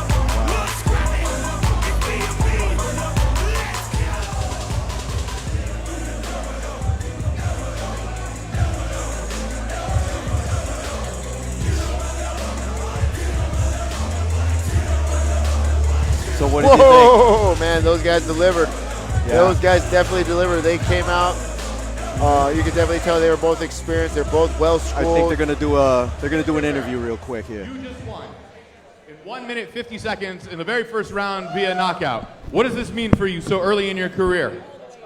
I mean, I fought the best guys that 145 has to amateur has to offer. I mean, I've been going nonstop since 2015, and I mean, Zach's been a nightmare in my mind for the couple weeks. I know he was going to bring it. I knew he was going to come in with a big strength advantage. He comes from a world-class gym. So this is just big for me. I mean, I'm not from a big team, you know, and I just work with what I have. I have my coaches. I have my parents. I have the support of my girlfriend. I have the support of my friends, teammates, family. I know people are watching. Your girlfriend's more excited to hear that than anybody else.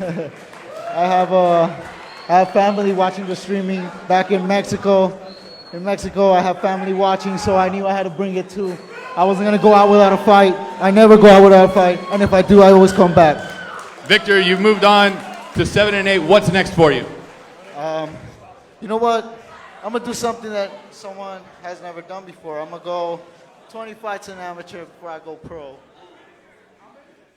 He said 20 fights in the amateur before he goes pro. He's now 7-8. Victor Rivera, your winner tonight, ladies and gentlemen.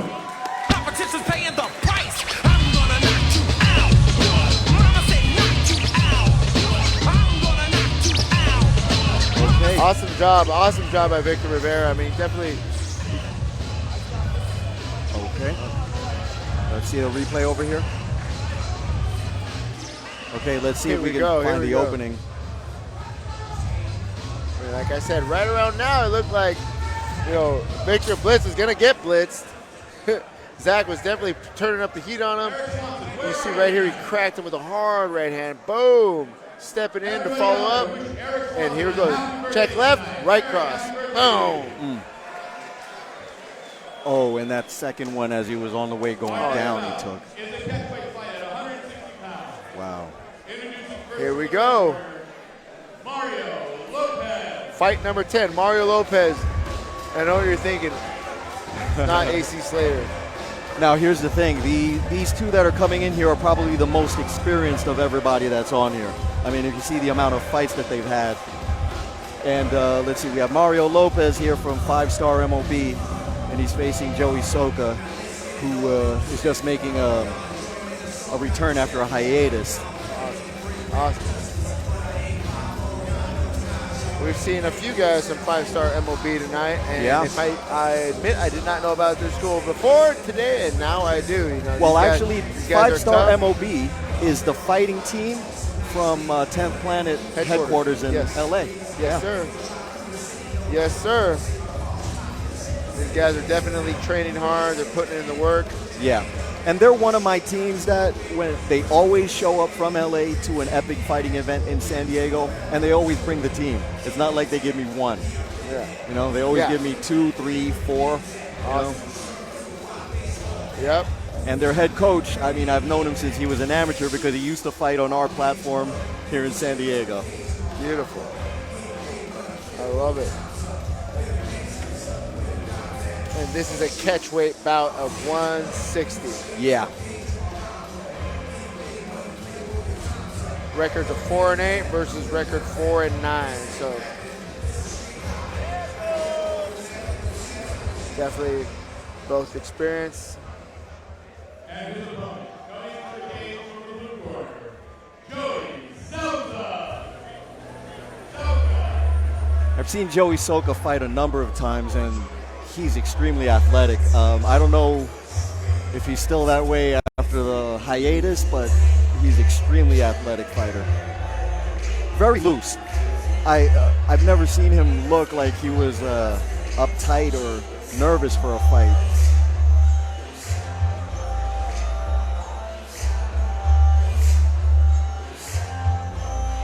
Got to give some thanks to some of the guys from the arena for pitching in because his team did show up for this fight. I don't know what the story was, but we have a couple of guys over here, pro fighters that used to fight on the Epic Fighting platform, Jeff Creighton and Rahir Dudes, both from the arena.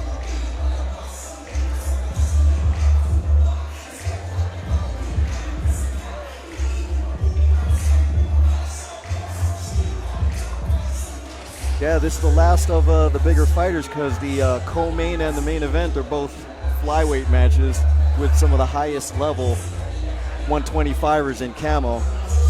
I mean, we have a state-ranked 2 guys over here as the main event. Chris, the Captain Kurt, and Enrique Hulk Hands Marte.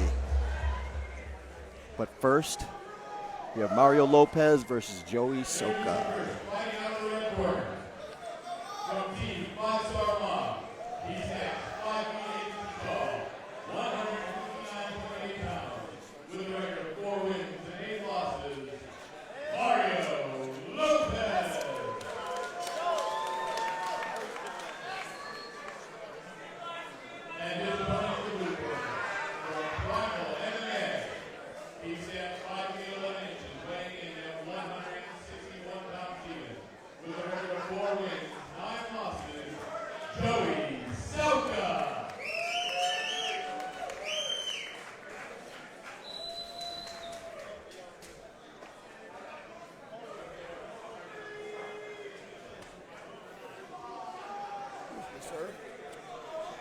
Referee Franklin Aguirre.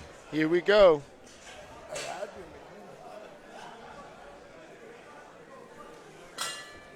Touch gloves, start off the fight.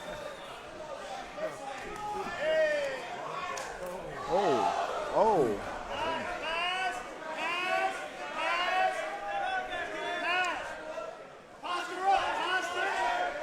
Well, Mario Lopez looking to posture up, land some big punches from the inside of his guard.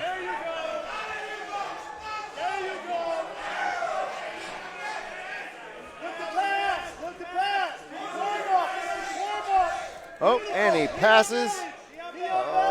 Yep, into side control. Ooh, transitioning to knee on belly. Nice. Good stuff so far from Mario Lopez. That's to be expected. I mean, this is his 14th fight.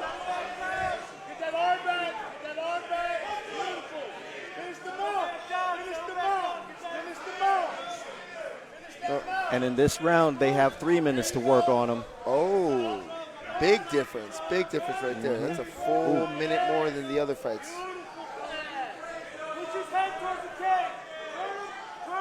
Yeah, Joey's going to. Joey has to. Seems like a fish out of water right now. Yeah, he's more of a striker, and yeah, he needs to get this back to the feet. He could use the fence and bridge off that, use his athleticism and explode, but he's not even doing that right now. He got the full guard. That's better.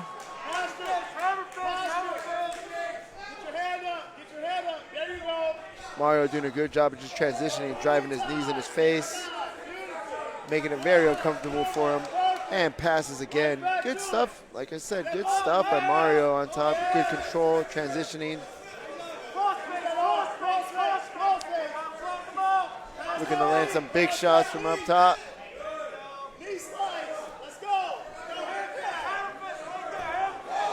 Oh, that was a thumper. Wow, and he has about 45 seconds more of this punishment to deal with if he doesn't get up here.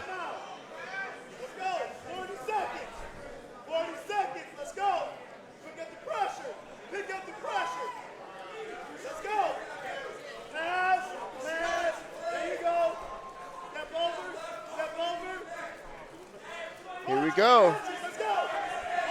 If he can secure that crucifix and start hammering some shots, he's got 20 seconds. The ref might stop it. Being that it is an amateur fight, and they'll always, stop the fights a little earlier, for the safety of our fighters. They are amateurs. They're not getting paid anything for this. So if he can start dropping some hammers, we might stop it.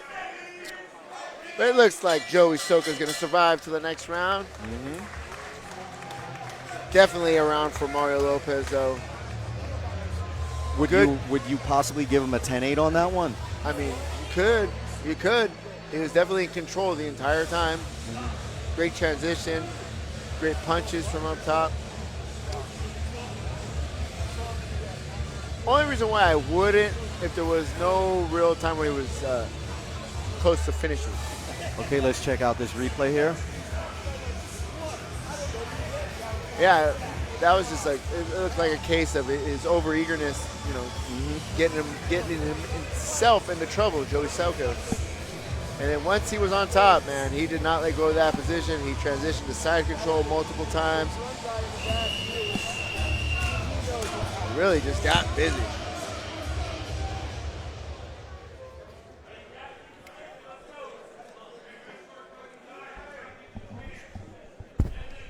Here we go, start of round 2 coming up. Joey Soka should definitely try to unleash the beast right now, try to get some momentum back in his side. Or keep it standing. Ooh. Yep. Ooh. Oh, he does not want to go back to the ground. And that's where he's going. Oh.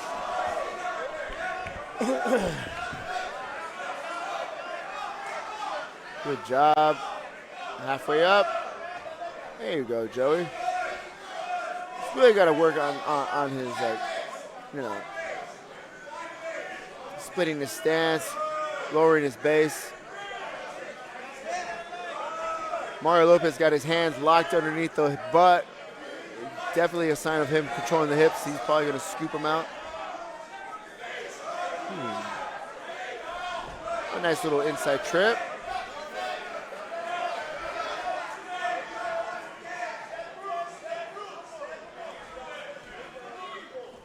Oh, nice transition.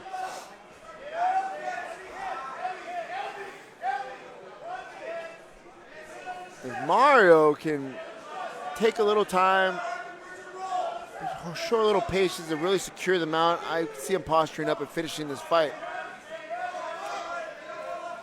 Because based on what I saw last round, Joey Soka does not like being on the ground.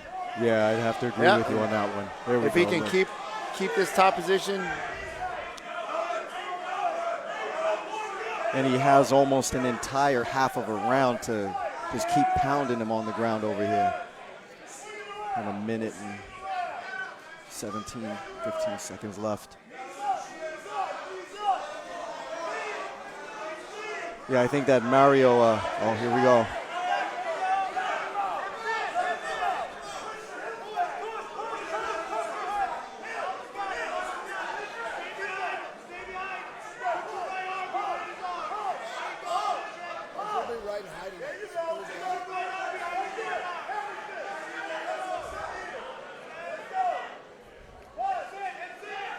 You know, he's just having a very, workman-like approach to the fight.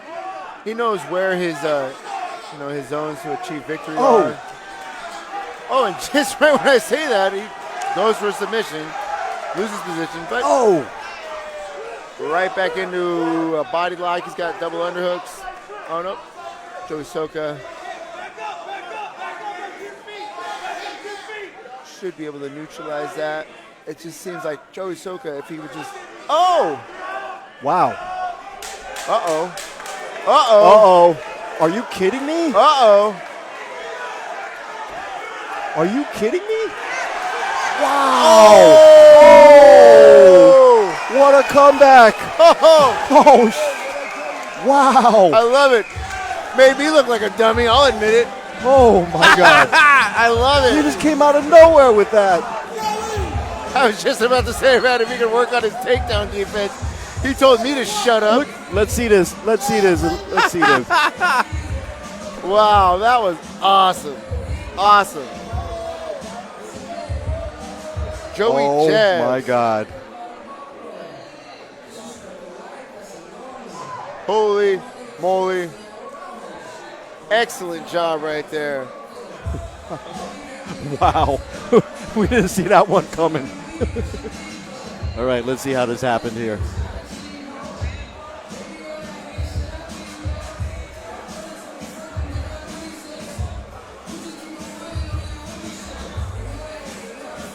Man, oh man. Mario Lopez, it seemed like he was on his way to diligently working his way to a decision victory. And Joey Soka pulled it off. Wow, what a comeback and what a great start for Joey Soka in his return to the epic fighting cage. He's been away for a while, but I think he's back and I think he's going to be a little bit more active now.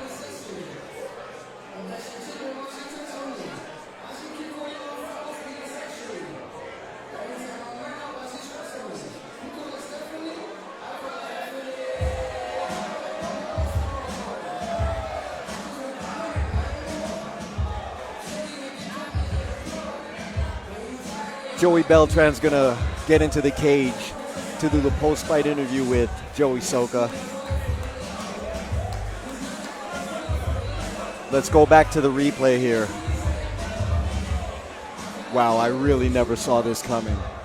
And there he is with the tap. I mean, I know how skilled all these guys are from 10P.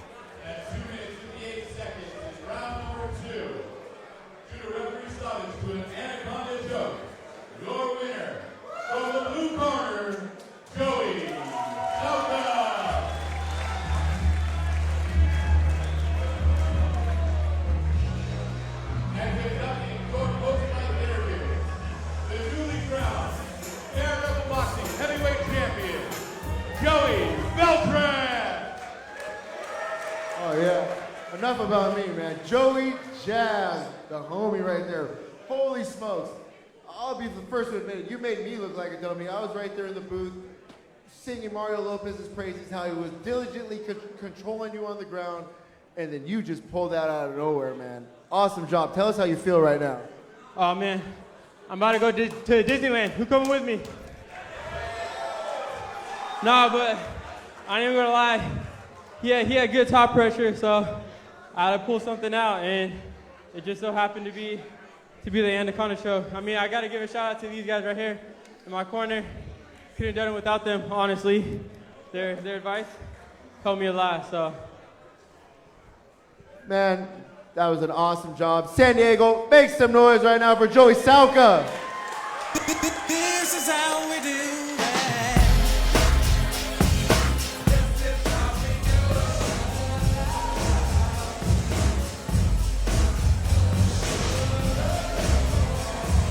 Wow, that was incredible. You know, the funnier thing is that. Okay, here we go. I need to get that back. It went somewhere over in that corner. If you got Joey's mouth guard, help him out. Those things are expensive. Especially the customized ones for these fights. The great thing about the corner of Jeff Creighton. They're announcing the co-main event. Introducing first out of the red corner, Willie Herrera. Holy moly, another. And you know, one thing that I completely forgot was that one of the last fights that Joey Soka had here at Epic Fighting, he fought Jefferson Creighton, and Jefferson Creighton cornered him in this match. I didn't realize it until they walked away, and I said, wait a minute, I matched those two against each other. And I don't know what Jefferson Creighton and right here dude said to him, but it worked. Yeah. Apparently, huh? Absolutely, absolutely. We got another member of 5-Star MOB. 5-Star MOB is bringing it tonight. Yes, they are. They are bringing it tonight. They're doing it. Every one of their fighters has just put on an excellent showing. Really just a testament of the level of coaching that they have going on over there. Yes, most definitely. We have Carlos Too Pretty Morales coming out of White Tiger. Carlos is actually ranked number 12 in the state with a 6-2 record, taking on Willie Herrera with a 4-0 record. These are 125ers, so I expect them to be flying all over the cage. 3-minute rounds, no shin guards, 125-pound weight class.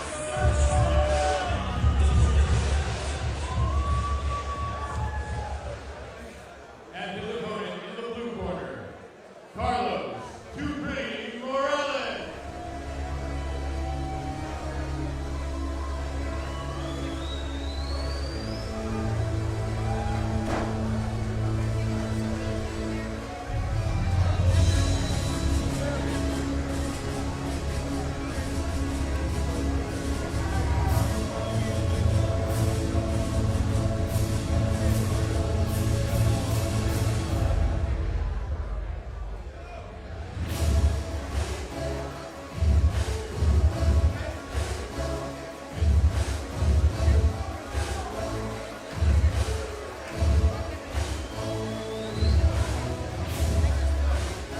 Carlos Too Pretty Morales fighting out of the White Tiger Academy. If I'm correct, it's predominantly a karate school. But I know they've definitely expanded their programs to include various of the mixed martial arts.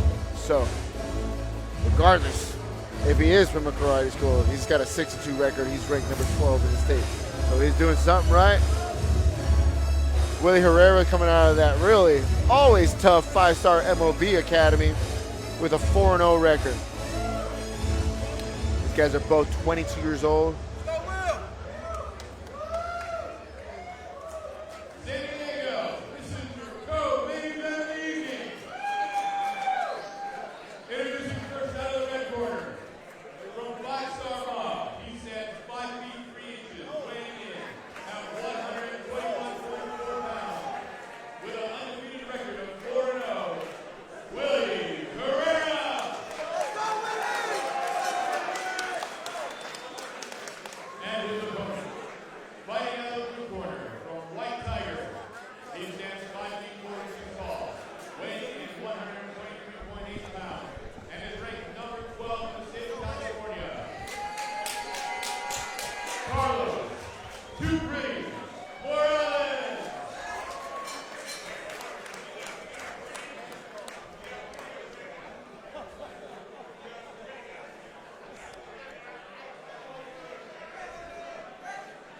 Here we go.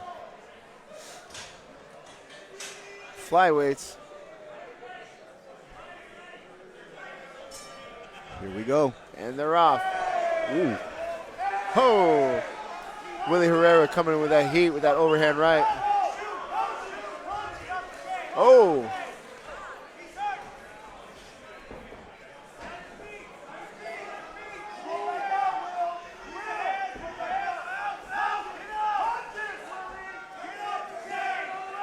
Oh, hard shots to the side of the head. That can definitely knock you a little silly. Mess with your equilibrium.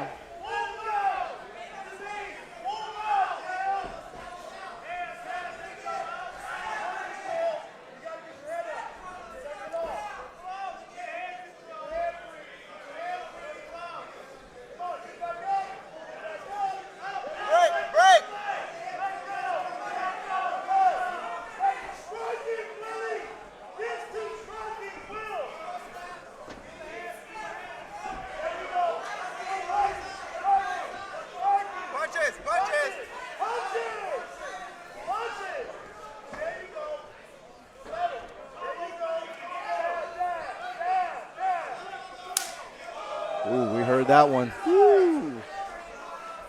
I apologize to the viewers at home. I'm sitting here watching. I forgot I had to talk about this. It's so These fast, guys are too. going at like, holy smokes.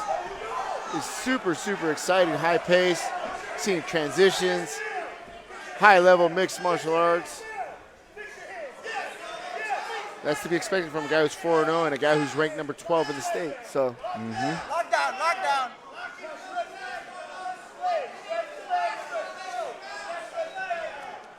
Willie Herrera in that bottom.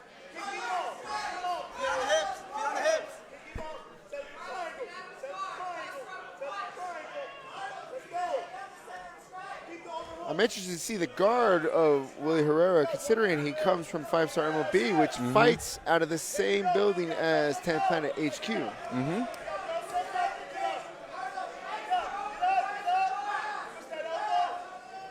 Oh, nice. He's creeping up. Was threatening for a little triangle, but Carlos was able to acknowledge that. Get his arms back into a safe place. Oh! Wow. Oh! Willie's right there. He's spinning for an armbar.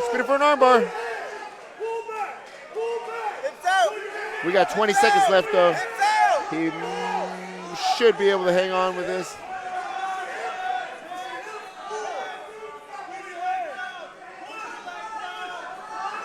Nice.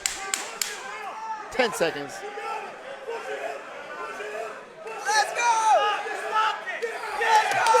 That's the win. It was stopped? It was another one of those judgment calls. Kind of fitting that 5-Star MLB, they lost one the same way, first fight of the night. Wow. From an armbar that was not tapped out by the guy who had the arm, in play. The referees thought it was close enough that he acted on the fighter's behalf in the favor of safety. All right, let's take a look at this over again.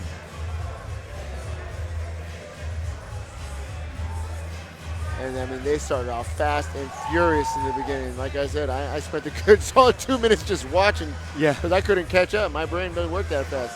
I do get hit in the head an awful lot, so that's my excuse. Harvey, what's yours? And there we go, right there. And it looks like I see his hand right there. He's got his hand in the lock. I mean, that might be one that the ref hope he would like to take back, but at the end of the day, you gotta, Wow. you gotta go in favor of the fighter's safety.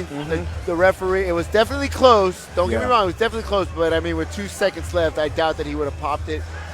So, Yeah. it is what it is, and it goes down as a victory for now 5-0 Willie Herrera out of 5-Star MLB. Definitely look forward to having him back on one of our cards very soon. This fight comes to an end at 2 minutes, 57 seconds in the very first round. Due to referee stoppage,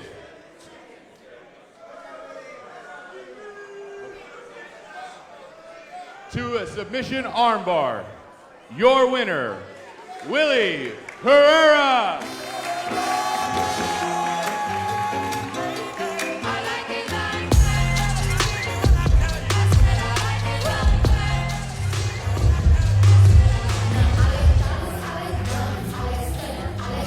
Yeah, man. Okay, let's see this replay here.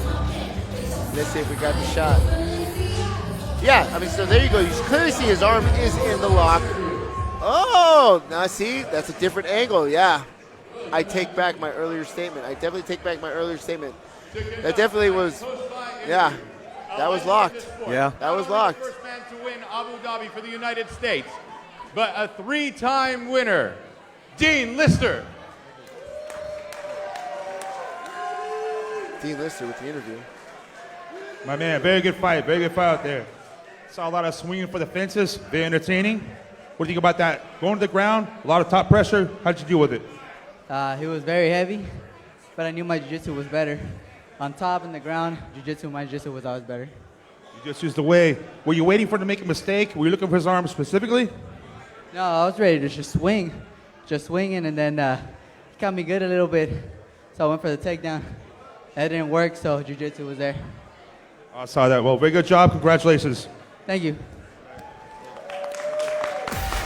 Wow. 5-star MOB.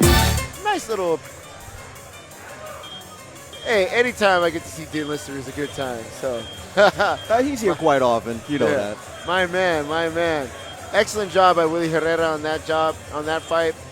I mean, like I said, I take away my earlier statement that armbar was definitely locked. Yeah. It could have popped in those last 3 seconds. So definitely the ref was in the right for stopping it. Okay. Acting in favor of the safety of our fighters. Here we go. Main event time. Main event coming up. Another Team Parusa fighter. Chris the Captain Kirk. I actually called his fight last time I was out here. And he's got some talent for sure. He's got some talent. Introducing first from the red corner, Chris, the Captain Kirk. Dedicated to all the DJs and dance crews. Coming in right now is Chris the Captain Kirk, who is actually the 125 flyweight champion of Epic Fighting. He held the title before, and actually Enrique Marte, Hulk Hands Marte from the arena, was a 2-time holder of the flyweight belt. So the current and the former champion are going at it Here for we the go. flyweight championship. This should be a good one then. Yep, Chris the Captain Kirk. He too had a 5-year hiatus, but he's back and he's going to be extremely active again with Team Parusa.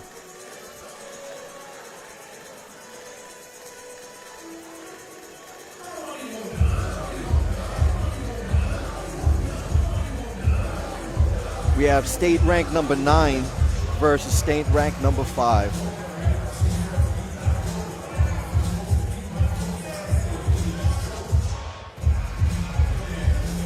I believe Enrique fought for the state championship and lost, but he is still one of the highest level 125ers in all the camo. Yeah. I mean, that state ranking, number 5, I mean, that says it all right there. Yeah. And also, too, it helps coming from the arena where a lot of epic fighting champs are born and raised.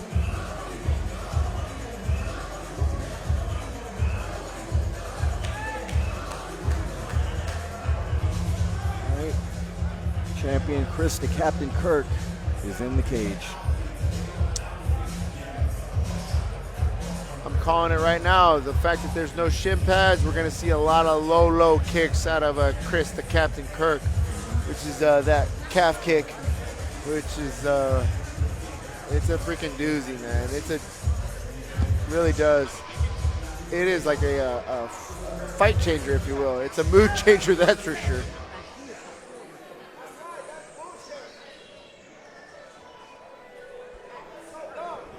And his opponent, in the blue corner, and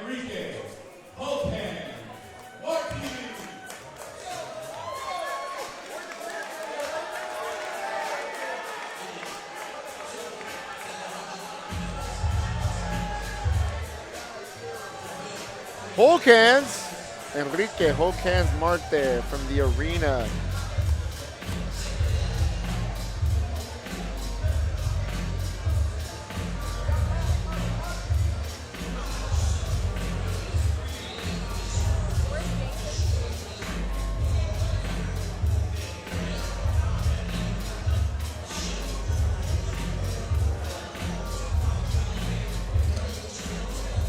Last fight of the night.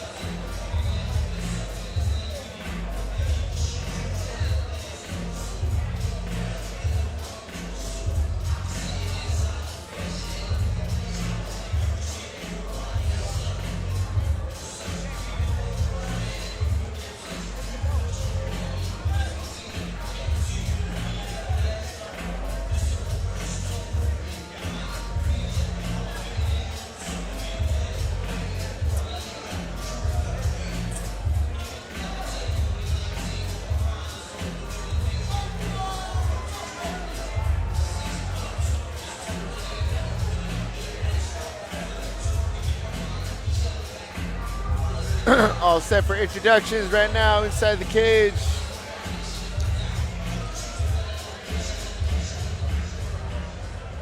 We have two established teams in the area. The arena taking on Team Perusa.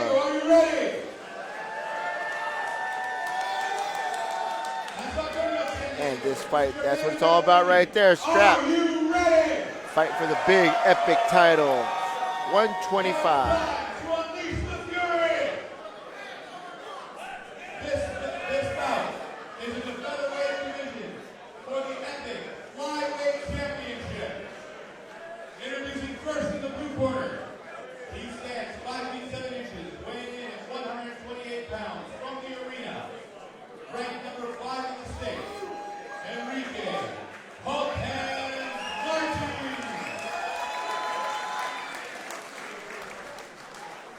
And his opponent, he stands 5 feet 8 inches, weighing in at 125.8 pounds.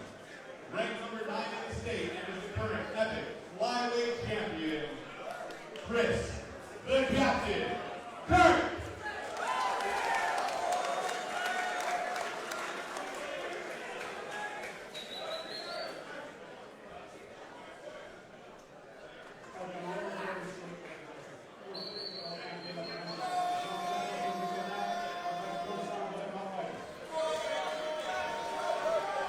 Here we go, all set for the main event of the evening. Flyweight Championship. Chris the Captain Kirk taking on Enrique Hulkhound Marte. Current champ versus former champ. Here we go, baby. Here we go. 2 times. Give me that low. Told ya. Mm-hmm. Oh. Enrique Another. made contact right there. Oh! Wow! Well, they call him Hulk Hands for a reason. A 125er that's got that much pop.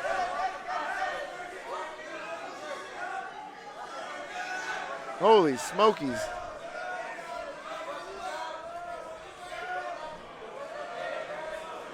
Oh.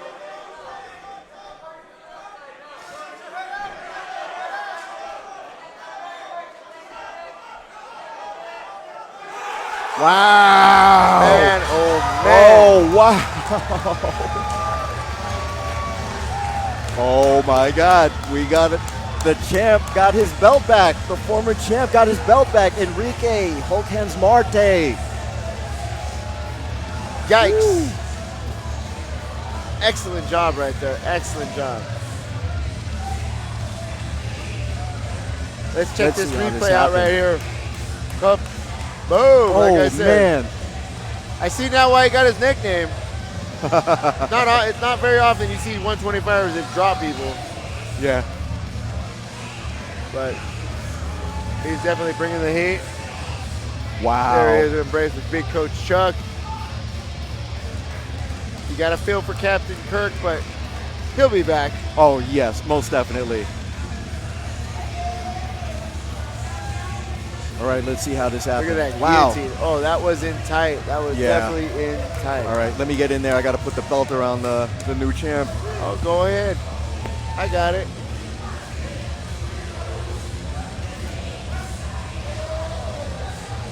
And just like that is right. Volcans comes in, brings the heat. We announce the winner of this fight. We're giving away the awards for Fight of the Night, Finish of the Night, and everything else that we've got going on.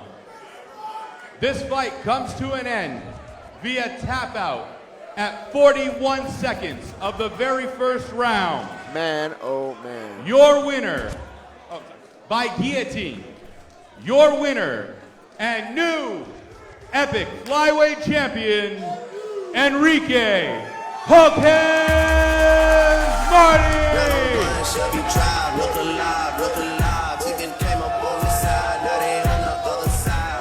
Excellent. Love it. I love it. What a fun night of fights.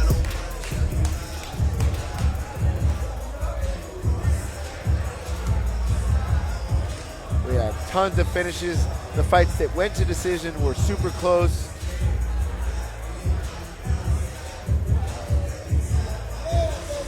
Definitely made my job easy because all I had to do was just go, oh, and yell. Ladies and gentlemen, we are here with the new champion, Enrique Marty.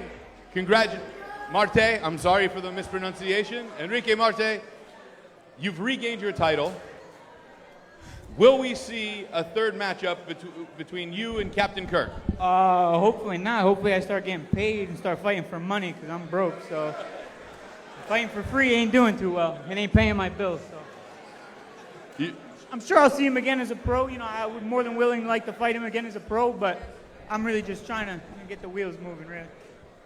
What does it mean to you to regain your title and hopefully turn pro soon?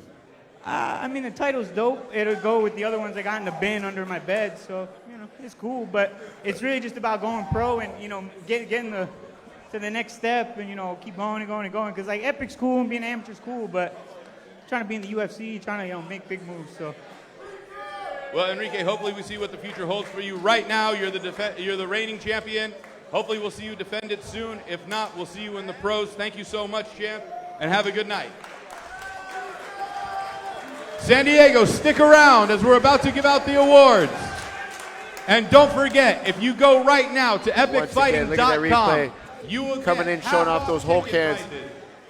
Cartouche dropped him. 2020, the very first show of the new year here in San Diego.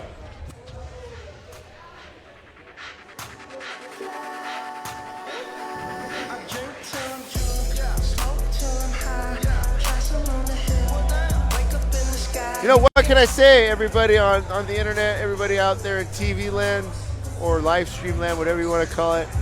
I mean, it was excellent night of fights. Tons of finishes. The few fights that did go to decision were super close. You know, I'm happy as a fight fan. I'm sure you guys are happy out there. Yeah, man, what can I say? What can I say? Epic brings it once again. That's what we've come to expect from Epic, though, so I'm not surprised, mother. Yeah. So let me ask you this. For KO of the night, sub of the night, and fight of the night, what do you think? I would think the sub of the night goes to Joey Salka. I would agree. Yeah, that's what I think as well. Just how the fight was going, and then he pulled it off. Out of nowhere. Yeah. I mean, we did have a lot of great subs tonight, but I think that Joey stood out amongst all of them. And then when you factor in the story that his own team didn't show up, and he had some substitute a former guy that beat him. A former guy that actually beat, a guy that beat him, awesome cornered story. him. It's an awesome story. Give that man the award. Okay. And then, you know, I think the KO had to go to the Zach Tenorio and Victor Blitz. Okay, Rivera, Vic Blitz for the KO. Because it looked like he was, like I said, it looked like Zach was about to KO Vic. Exactly, I agree with that. And then he hit him with that check left, that check 3-2. And it just landed flush. Now, what do you think we should have as our fight of the night if we had to go through? Here it comes right here. 3, 2, and good night.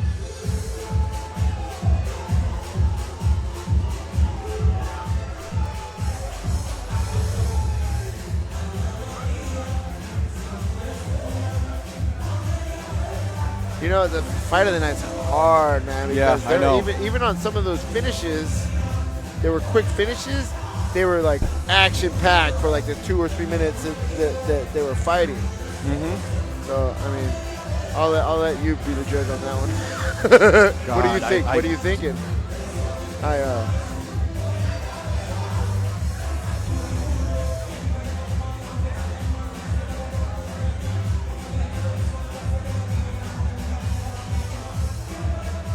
I mean, there's nothing to me.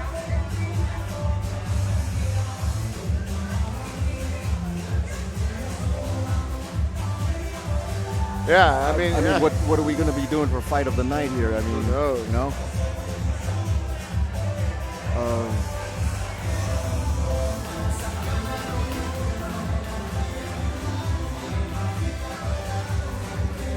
I kind of like Manuel Medina and Enrique Montalvo. I'm sorry, Fernando and Arthur. You know Fernando what? and Arthur. There was a lot of heavy exchanges. I'll tell a lot you of this much. transitions. I was thinking that, but I wasn't really confident. But you bringing that up, Yeah, okay. there was definitely some heat. There was some drama. That head movement, so it got the woos and the ahs, and then definitely, Fernando landed some heavy leather. So Okay. I think see that one. Yeah. All right. I think I'll walk with this into the cage, and we'll give these out and call it a night. Awesome.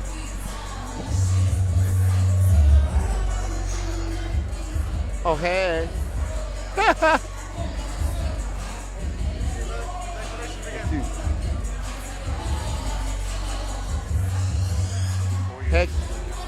Heck yeah.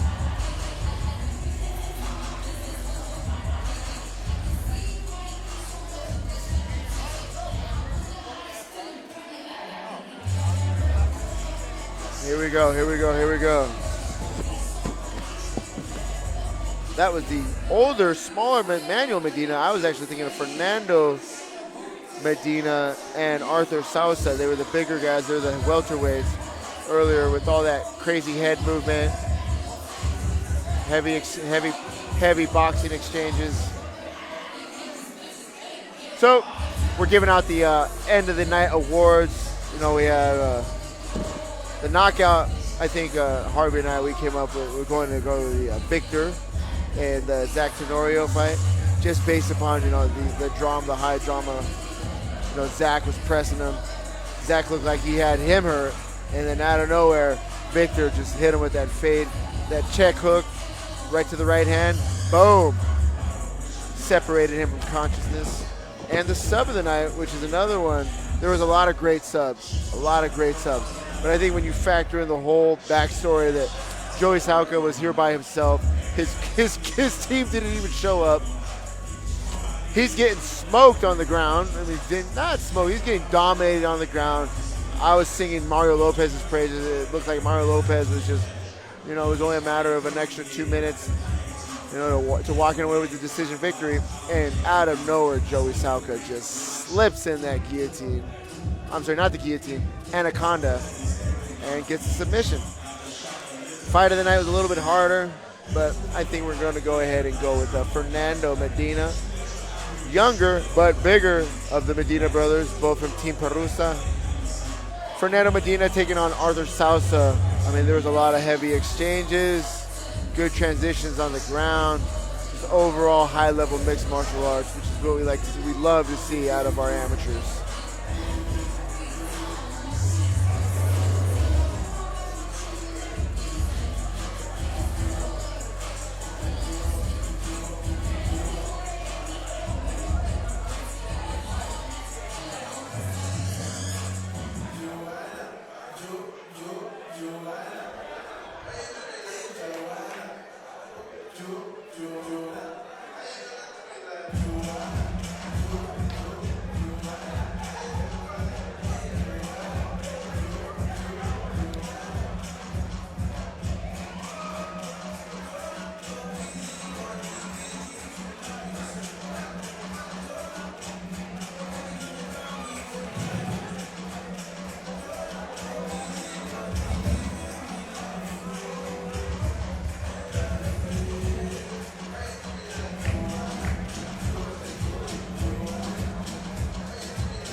coming out here for another great epic fighting with Epic 44.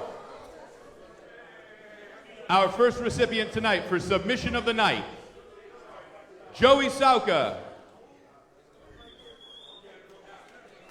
Joey, we hope you found your mouthpiece. Joey Sauka with the Sub of the Night award.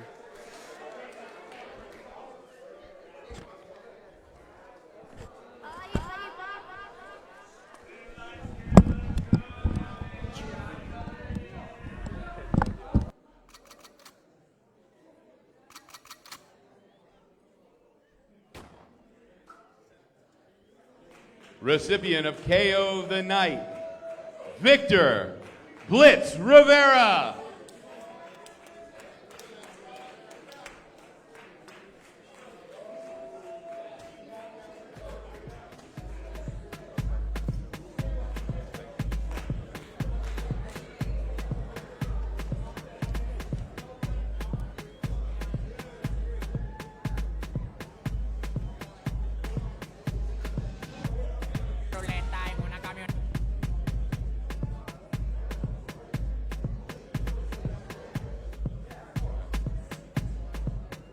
And the recipients for Fight of the Night, Arthur Souza and Fernando Medina.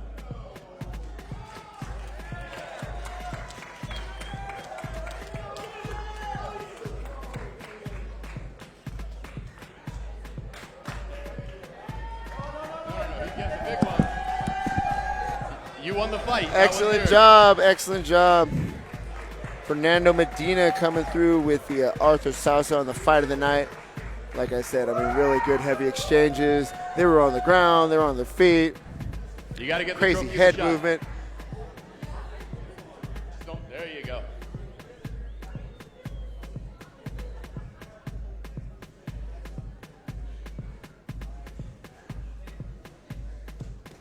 Remember, everyone, this is your last chance to get tickets for Epic 45 on February 21st, 2020 at a half-price rate at epic.com. Thank you tonight for coming out, and we hope you enjoyed the fights. Thank you, guys. If you're still listening, I don't know if I'm still on, but whatever. Thank you. All right. Thank you so much for everybody that tuned in to another successful epic fighting. I mean, like I said, we had tons of finishes, close decisions, great fights. Just an excellent sign of the future of MMA.